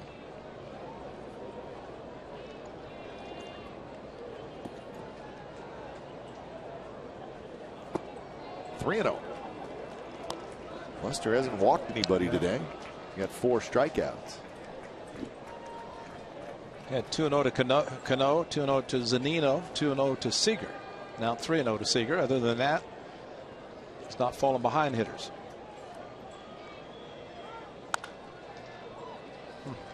Swinging on 3-0 is Seager, and he rolls it foul. You know, Felix to Reddick had 3-0, throw him a fastball, and I'd say that in pitchers who can throw so many different types of pitches, 3-0 might be the most predictable, unless the pitcher thinks you might be swinging. That time, Lester did not throw the very good fastball. That would hit high to right. Reddick's going back, and this game is tied. So he swung on 3-0, and then he swung on 3-1, and Seager homers for the second game in a row. Well, that's why he's in the lineup, and that's why, regardless lefty or righty, he's going to play. And he did last night. Similar high fastball off Sonny Gray for a 2-run shot. This one up and to his liking. And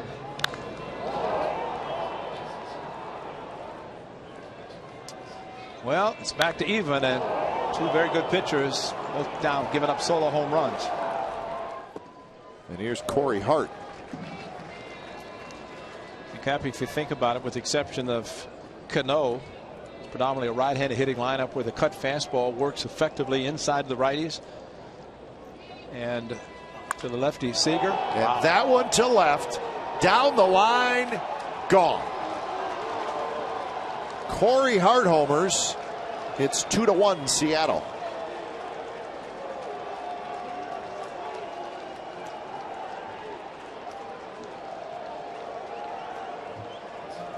So that was a long one, well into the seats. Home run number 6 for Corey Hart. Looked like he tried to go inside with the cutter or the fastball, didn't get it in. And similar to the ones he gave up in Atlanta to Johnson, that had a little spin there, maybe just did not get it in. Hart able to extend his arms, and as big and strong as he is, it did not take much for it to get down the line. And that quickly, A's trail 2-1. Quickly is a good way to put it.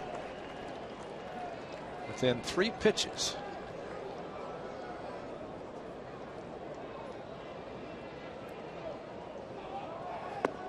One and one now to Zunino. Well, John Lester doesn't like giving up a hit, let alone a home run to give the opposition his lead late in the game.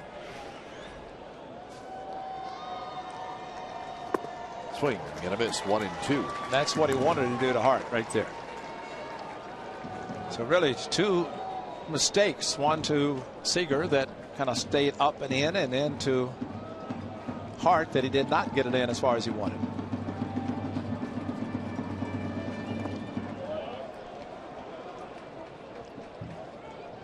So 86 pitches for Lester.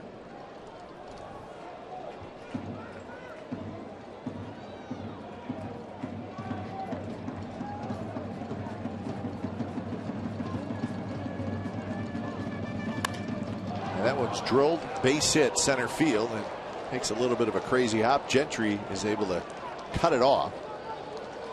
So that ground's a little hard out there. You really got to maybe take a little bit of a different angle, maybe go back a little bit as an outfielder. Well, it's going to get to you quickly, and of course, again, another 3-2. Zunino expanding a little bit. Kurt Young's going to visit Lester after 3 consecutive hits, and you're right. There is the ball getting to Gentry quickly as he went laterally to be able to cut off the ball.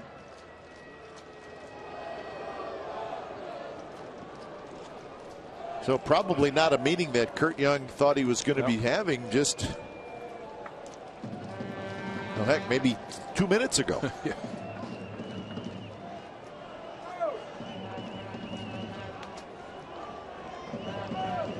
I don't think there's any doubt you get spoiled when certain pitchers are on the mound. You just do not expect them to give up much, and when it happens, it's kind of a shock to see it happen.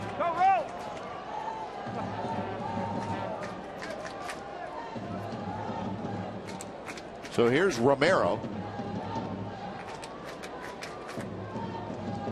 Donaldson sneaks in a little bit even with the bag, thinking, well, maybe Mariners may think about adding another run with a sacrifice bunt.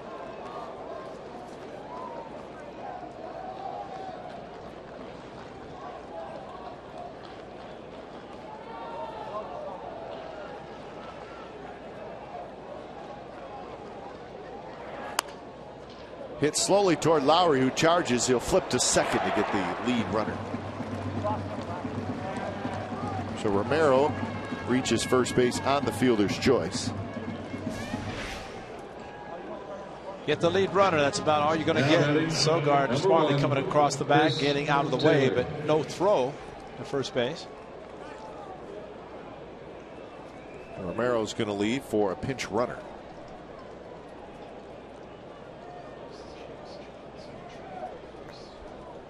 So Jones takes over. James Jones will be the pinch runner.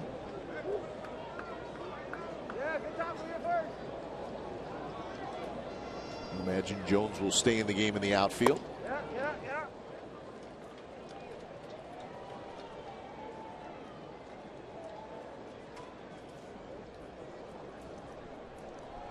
So Chris Taylor, who's 1 for 2 with a double. He's also played a nice shortstop today for the Mariners.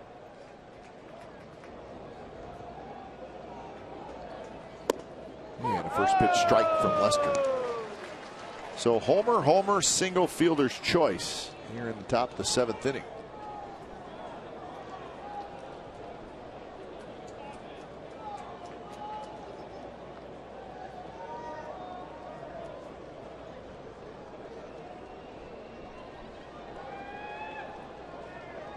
Jones has a huge lead at first, not going, and the ball's tapped again toward Lowry. Waits for a hop, throws, and Jones slid head first into second base, which you just don't see very often. What was the force play? Maybe he thought he was stealing. That is unusual. It's very tough to take out a second baseman with a head first slide. Lowry, and there was not going to be a throw to first base anyway, but for Sogard, he's going to grab him with his left hand. That's what it was. You try to trip him up. Watch the left hand. He's going after his ankle. Sogard able to get out of the way. It's only going to be one anyway. That might be a first. I don't know that I've seen. You guys slide head first on a fielder's choice. I don't know that I've ever seen it. I don't think that I've seen it. I mean, it's very difficult to take out a second baseman and break up a double play without getting hurt. Yeah, sliding head first. Yeah, you might see a second baseman jump on and step on your hand as you slide in head first. Talk about a lead. Oh, my goodness. And why did he swing? You and I were thinking the same. Well, I saw it on the first pitch, and I said, oh, my goodness, look at the lead this young man's getting. And he got it again, and he took off. Look where he is. Well past. That is a huge lead. And he's leaning towards second and takes off first move. And why was Austin Jackson swinging? That's exactly right. It's 2 outs with a jump like that. I don't even know that Derek Norris would have thrown to second. Lowry grabs it, side retired. So Seager and Hart go back to back off Lester. And as we've reached the 7th inning stretch, the Mariners now lead 2-1.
Copyrighted telecast is presented by authority of the Oakland Athletics and may not be reproduced or retransmitted in any form, and the accounts and descriptions of this game may not be disseminated without the express written consent of Athletics Investment Group, LLC. Here's our AT&T fan photo of the game. Tweet your photo to CSNCA fan photo. Put your name down and your hometown down for a chance to be shown in an upcoming game broadcast. It's all brought to you by AT&T. That's a good-looking group there as our photo comes from Ben De Herrera from Oakland. Awesome family time at the A's game. So that's a terrific picture. We appreciate you sending it in. John Lester, not a happy camper right now for understandable reasons. Back-to-back home runs by Seager and Corey Hart. So the Mariners lead 2-1. Jones stays in the game in right field. And Felix Hernandez pitching with a lead for the first time in this game.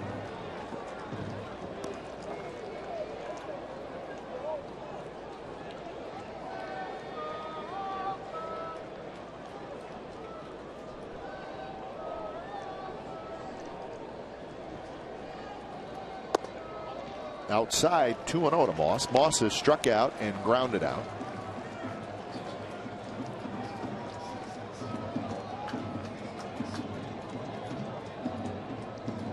Sprained left ankle is the call on Stephen Vogt.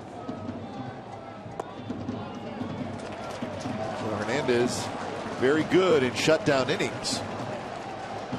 But he falls behind 3-0 to Moss. Lowry to follow. If he gets a fastball swing, what do you think? Sure.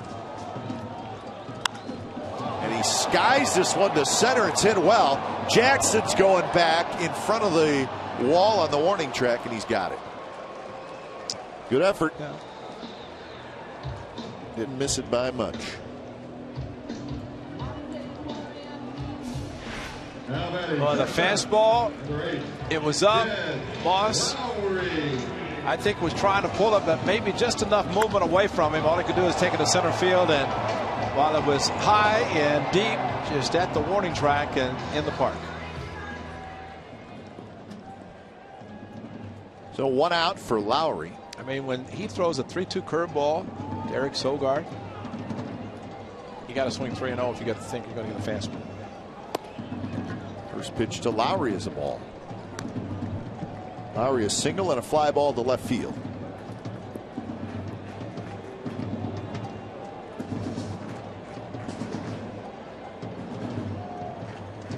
Pitch number 88 coming up, and it's driven to center. Jackson back and over, and he's got it. So 2 outs. Well, Ray, looking at the Mariners schedule, and they play straight through a 4-game series in Texas starting tomorrow. So Felix Hernandez will pitch again, I'm assuming, on Monday at home against the Houston Astros. They then play Houston Tuesday, Wednesday. They have an off day Thursday, and then the A's come in Friday, Saturday, Sunday. So he would probably pitch again on Sunday against the Athletics, Sunday of next week.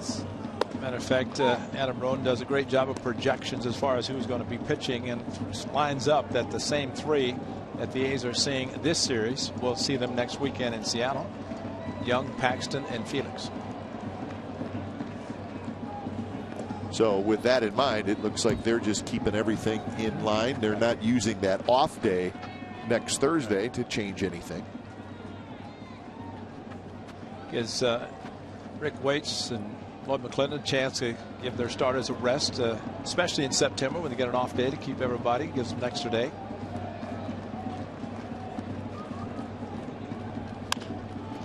Seager scoops it. Gentry's retired. So a 9-pitch inning for Felix Hernandez, and he does that after his team gave him the lead. So 8th inning coming up.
California is brought to you by Prism. Now, your team can collaborate at a whole new level with video walls from Prism. Learn how at prism.com.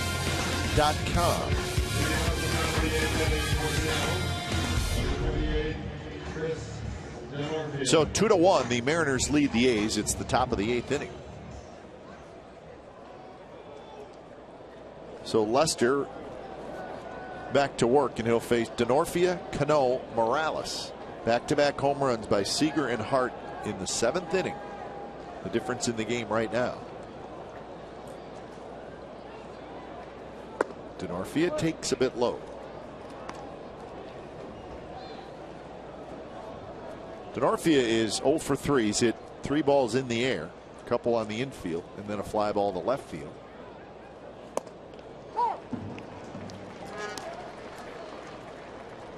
Angels will play tonight in Houston. The game will start right around 5 o'clock on the West Coast. So we can get home and keep an eye on that game a little bit anyways.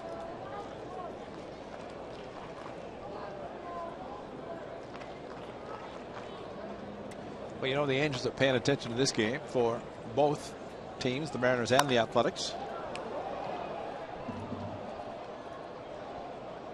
I think too, Ray, what happens if you're in the position the A's are in, and everybody knows you're 4.5 back, not an insurmountable number,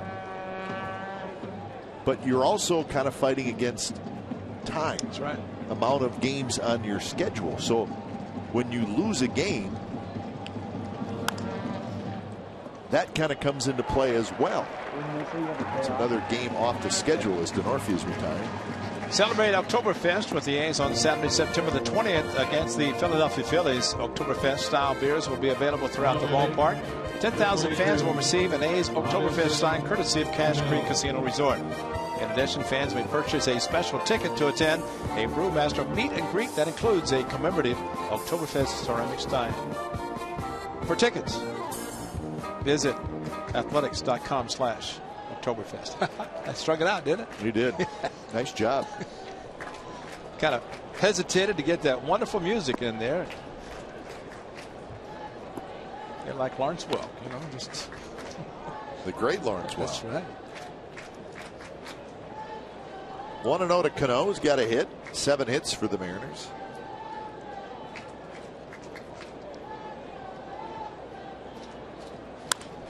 That one hit high down the left field line, but foul. You know, Cap, to your point about the schedule and games and all that, and it's amazing how in the early part of the season, first half, start the second half, don't even think about it. Just people coming out enjoying baseball, having a nice time at the yard, and then all of a sudden everybody starts thinking about, Sure. It's towards the end of the season, and where's the club in the standings, and how many games are left, and what does the club have to do? Everything changes as fall approaches. No question. A's will have 23 games left after today.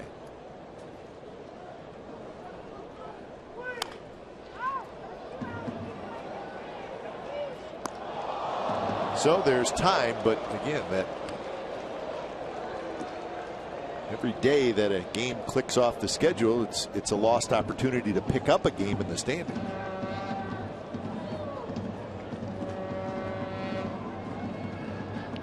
One of the best case scenario for the Angels, they did exactly what they wanted to do last weekend. They had the lead going in to the weekend, and the best case for them was to do what they did, and that's sweep the A's, catching the A's at a tough time, not scoring any runs.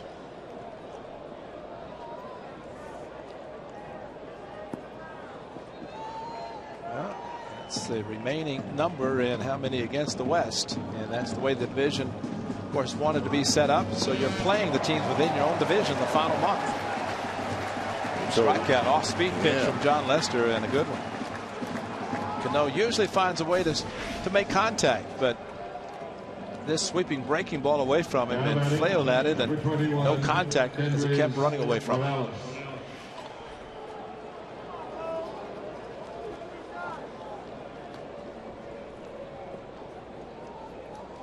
So Gregerson starts to throw. Sogard backs up, gets a good hop. fires to first, and that's a 3-up, 3-down inning for Lester. Bottom of the 8th coming up. Mariners 2, A's 1.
This game summary for today is brought to you by your local Toyota dealers.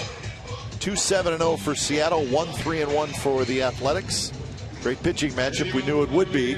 Lester and Hernandez, but the story right now, the back-to-back home runs by Seager and Hart in the 7th inning. The A's run came on Adam Dunn's solo home run in the 4th inning.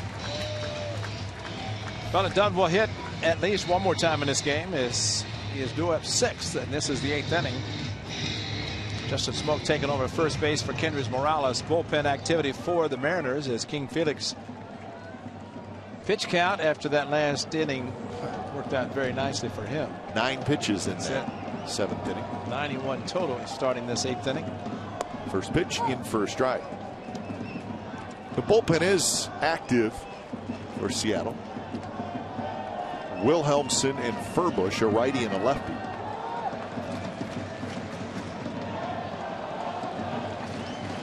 And they've been warming up for a while. That one chopped slowly to Seager, who charges to get a good hop, throws on the run. 1 away.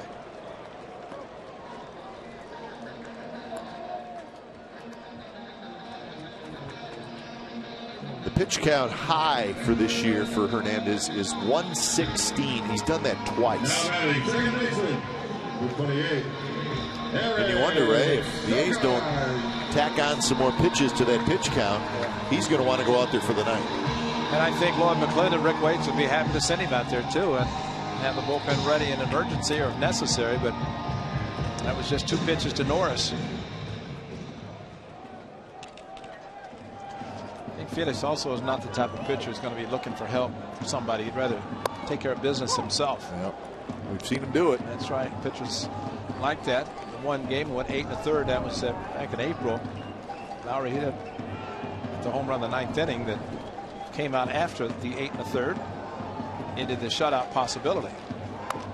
Sogard slowly hit. Seager scoops, throws, 2 outs. Enjoy the nostalgic days of A's baseball during every Patelco Credit Union Throwback Thursday game this season when 5,000 fans get a commemorative button, scorecard, throwback prices on plaza level tickets presented by Patelco Credit Union. Season's final Throwback Thursday is Thursday, September the 18th. 5,000 fans will get a limited edition Connie Mack button. Wow, how about that? For more information and tickets, go to athletics.com/Thursday. Connie Mack button. Wow, I wonder if he's in a suit. Probably. Managed in a suit. First pitch to Fold is a strike. 7 in a row retired by Felix Hernandez since Reddick's one-out walk in the 6th inning. Lowry 2 pitches, Gentry 3, 2 to each of the first 2 hitters, Norris and Sogard, of this inning. The thing is, he throws quality strikes, or strikes in general, so it's not like you can force him to swing at pitches or throw pitches out of the strike zone, although nice take by Fold on that one.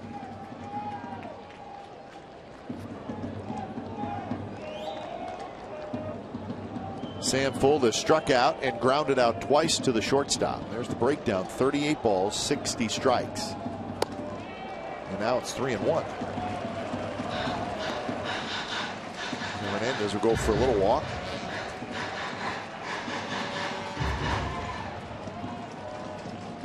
He doesn't mess around too much on the mound. He's usually ready to go. Your favorite guy, right? That's right. Rocket fire. And that one's right there. So now full count. And what's he going to throw Sam Fold on a full count? I know.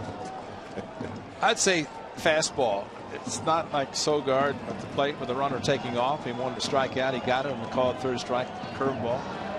Here it is. And it's a high fastball and it's foul back.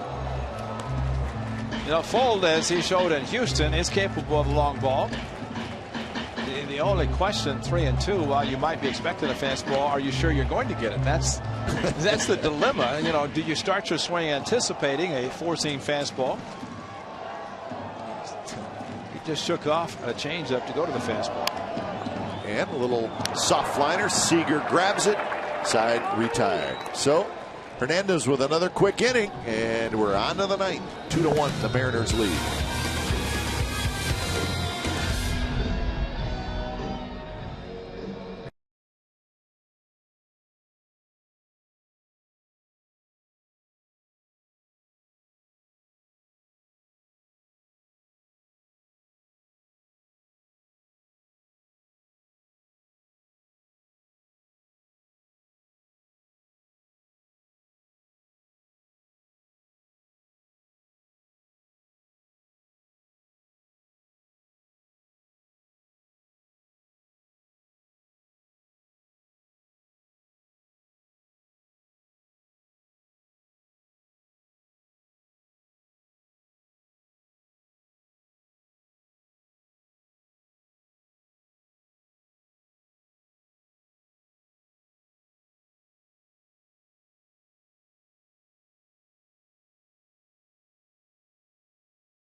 On Comcast Sportsnet California is brought to you by Xfinity, home of the most live sports, and by Toyota, #1 in MPG, durability, and resale value. Toyota, let's go places. 2-1, we're into the top of the 9th inning. John Lester, 8 good innings today, but he leaves trailing 2-1. When it's time for change, think Speedy Oil Change and Tune-Up, your oil change tune-up and smog expert. So Luke Gregerson comes in.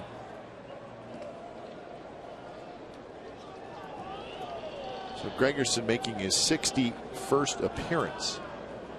It's been a while, though. The last time he pitched was Thursday in Anaheim. When you hear the catcher's mitt popping, that's Fernando Rodney, which means that looks like Felix might be finished. We'll see. Yes, we will see after the 8 innings. Rodney came in last night with a 3-run lead, assuming Gregerson can get the Mariners out in this inning. It would be a 1-run lead in this game if he comes in. I think we'll have to see if that's going to be the case. 107 pitches for Lester. No walks, 5 strikeouts. He will not get a win today. And that last line is sad. Run support last 4 starts, 4 runs. 2-1 to Seager. It's almost like the ace done hit the home run. Said, okay, John, it's your run. And unfortunately, back-to-back home runs for that pitcher, Felix Hernandez. And he is hanging around. See if he goes out for the 9th. Well, the shift was on, and Seager hits it up the middle for a base hit. So he is 3 for 4.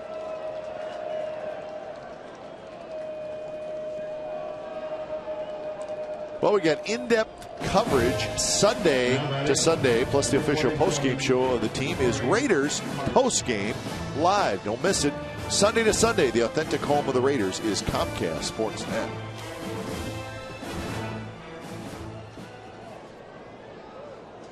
Seager aboard, and here's Corey Hart. Corey Hart with the home run in the 7th.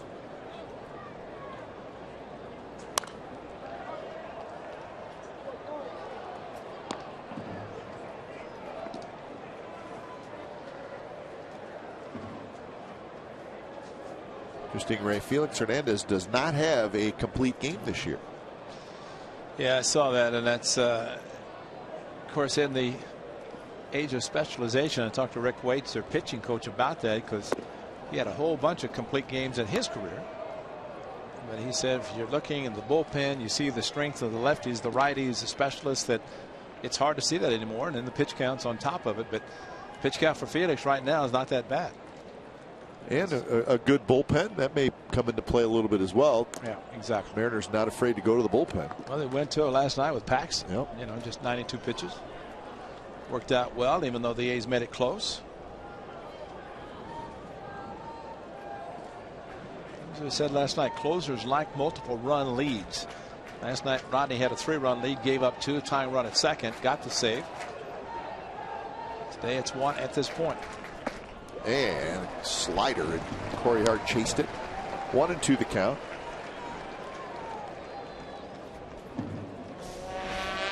The hard chase slider, and well, it looks like a strike, then disappears out of the strike zone. That's exactly what a pitcher wants, especially with a power hitter.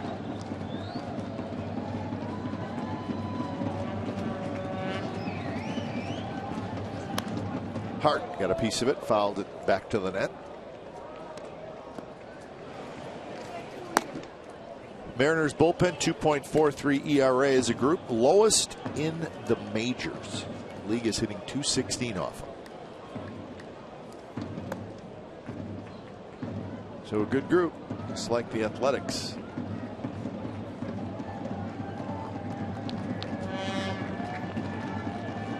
One-two pitch, and Corey Hart swings and misses, so he strikes out for the second time. So 1 out here in the 9th inning. They'll get a hard slider. That's the specialty pitch for Gregerson. Did not have the sharp bite that the previous strike did on the swing and miss, but enough of a change of speed to fool Hart. So Zunino steps in. In the bottom of the 9th, the A's will have Reddick, Donaldson, and Dunn. So plenty of power there.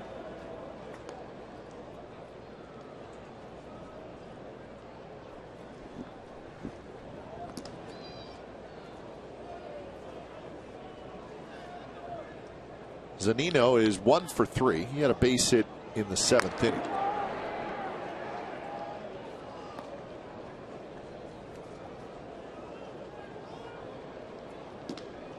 Well, he's hitting under 200, although may have increased today with a single. But for Zunino, the home run power he has is the biggest thing right now. You don't want to make a mistake with the breaking ball. You throw it hard and break it enough away from the right-hander. It's likely that he's going to put a charge in one, especially on a hanger. That's the difficult part. You throw it hard, and it breaks sharply out of the strike zone. You don't have to worry about it hanging.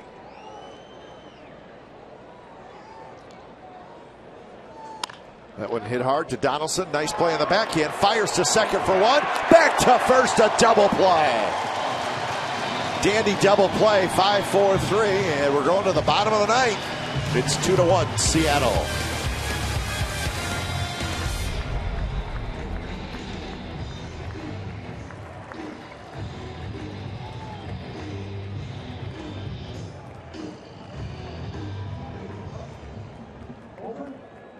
Did you say over?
Pennant race when the A's play host to the Angels for the final 3 regular season home games of the 2014 season.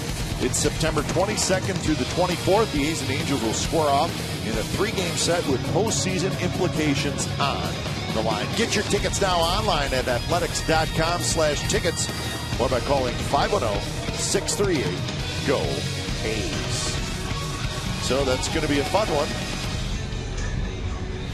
2-1 the A's trail, 3 hits. We'll see a new pitcher, and here tonight are today's Honda players of the game. In the 7th inning, this was it. A 3-1 fastball. Lester to Seager. He swung on 3-0, fouled it back, but got the really better one on the 3-1 it seemed, and hit a home run. And Corey Hart came right back behind him, hit a solo home run himself. Back-to-back home runs by Seager and Hart. Those are the players of the game. Felix Hernandez appreciative of his run support as he has the lead 2-1, but he turns it over to Fernando Wright. And Fernando could only do what he did last night. Didn't strike out the first 2, and then he gave up 2. Tying run at second, but he did get the save, which was number 40. And he'll try to save it for King Felix. When it's time for change, think Speedy Oil Change and Tune-Up, your oil change, tune-up, and smog expert. So here we go. Reddick steps in. Reddick made the final out last night in the 9th inning. Last batter faced by Rodney. He starts him in this 9th inning today. First fastball. Pitch, sorry. A little bit high. Fastball, palm ball. Change up basically in the 2 pitches, and kind of a funky delivery out of the stretch for Rodney. He does have good fastball. Pulls the string nicely. There it is. This one's hit in the air. Denorfia shading his eyes, and he's got it. So Reddick is retired. 1 out here in the 9th inning.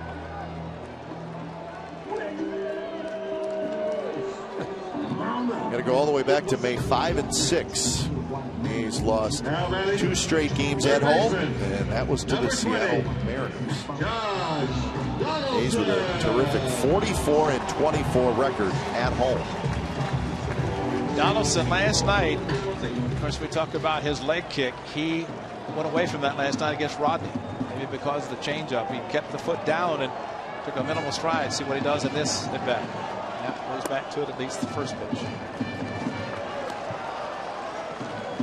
Dunn in the on-deck circle. If anybody were to get aboard, Moss get a chance to hit.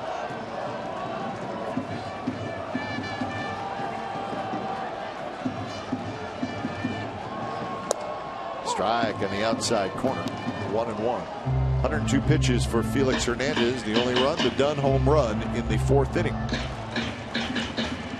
I think we've seen him be more dominant, Ray. Yeah. But he made a lot of quality pitches today. Maybe not quite as many swings and misses as we've seen. But still, just 1 run in 8 innings. That sort of tells you how good he is.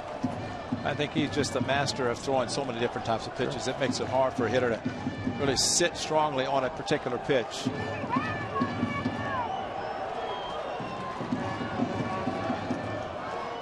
Donaldson, a couple of fly balls to right and a fly ball to center.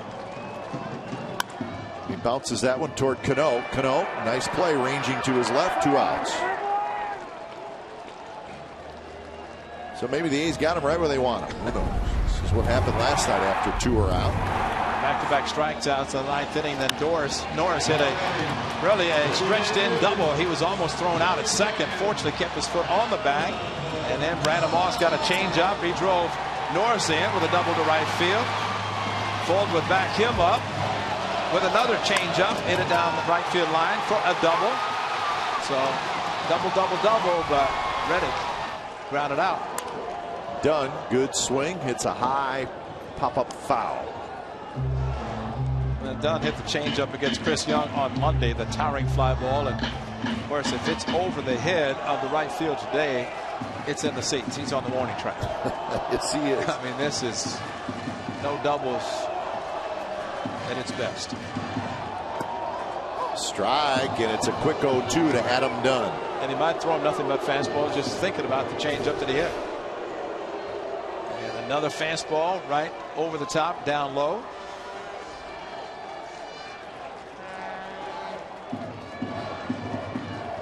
Oh, 2. Setting up outside, swing and a miss. He struck him out, and that's the ball game. So Fernando Rodney makes quick work of the Athletics in the 9th inning today. And the Seattle Mariners come to the Coliseum, and they take 2 out of 3 from the struggling Athletics, who have now lost 6 out of their last 7. And the A's are now 5 back of the Angels in the AL West with 23 games left to play.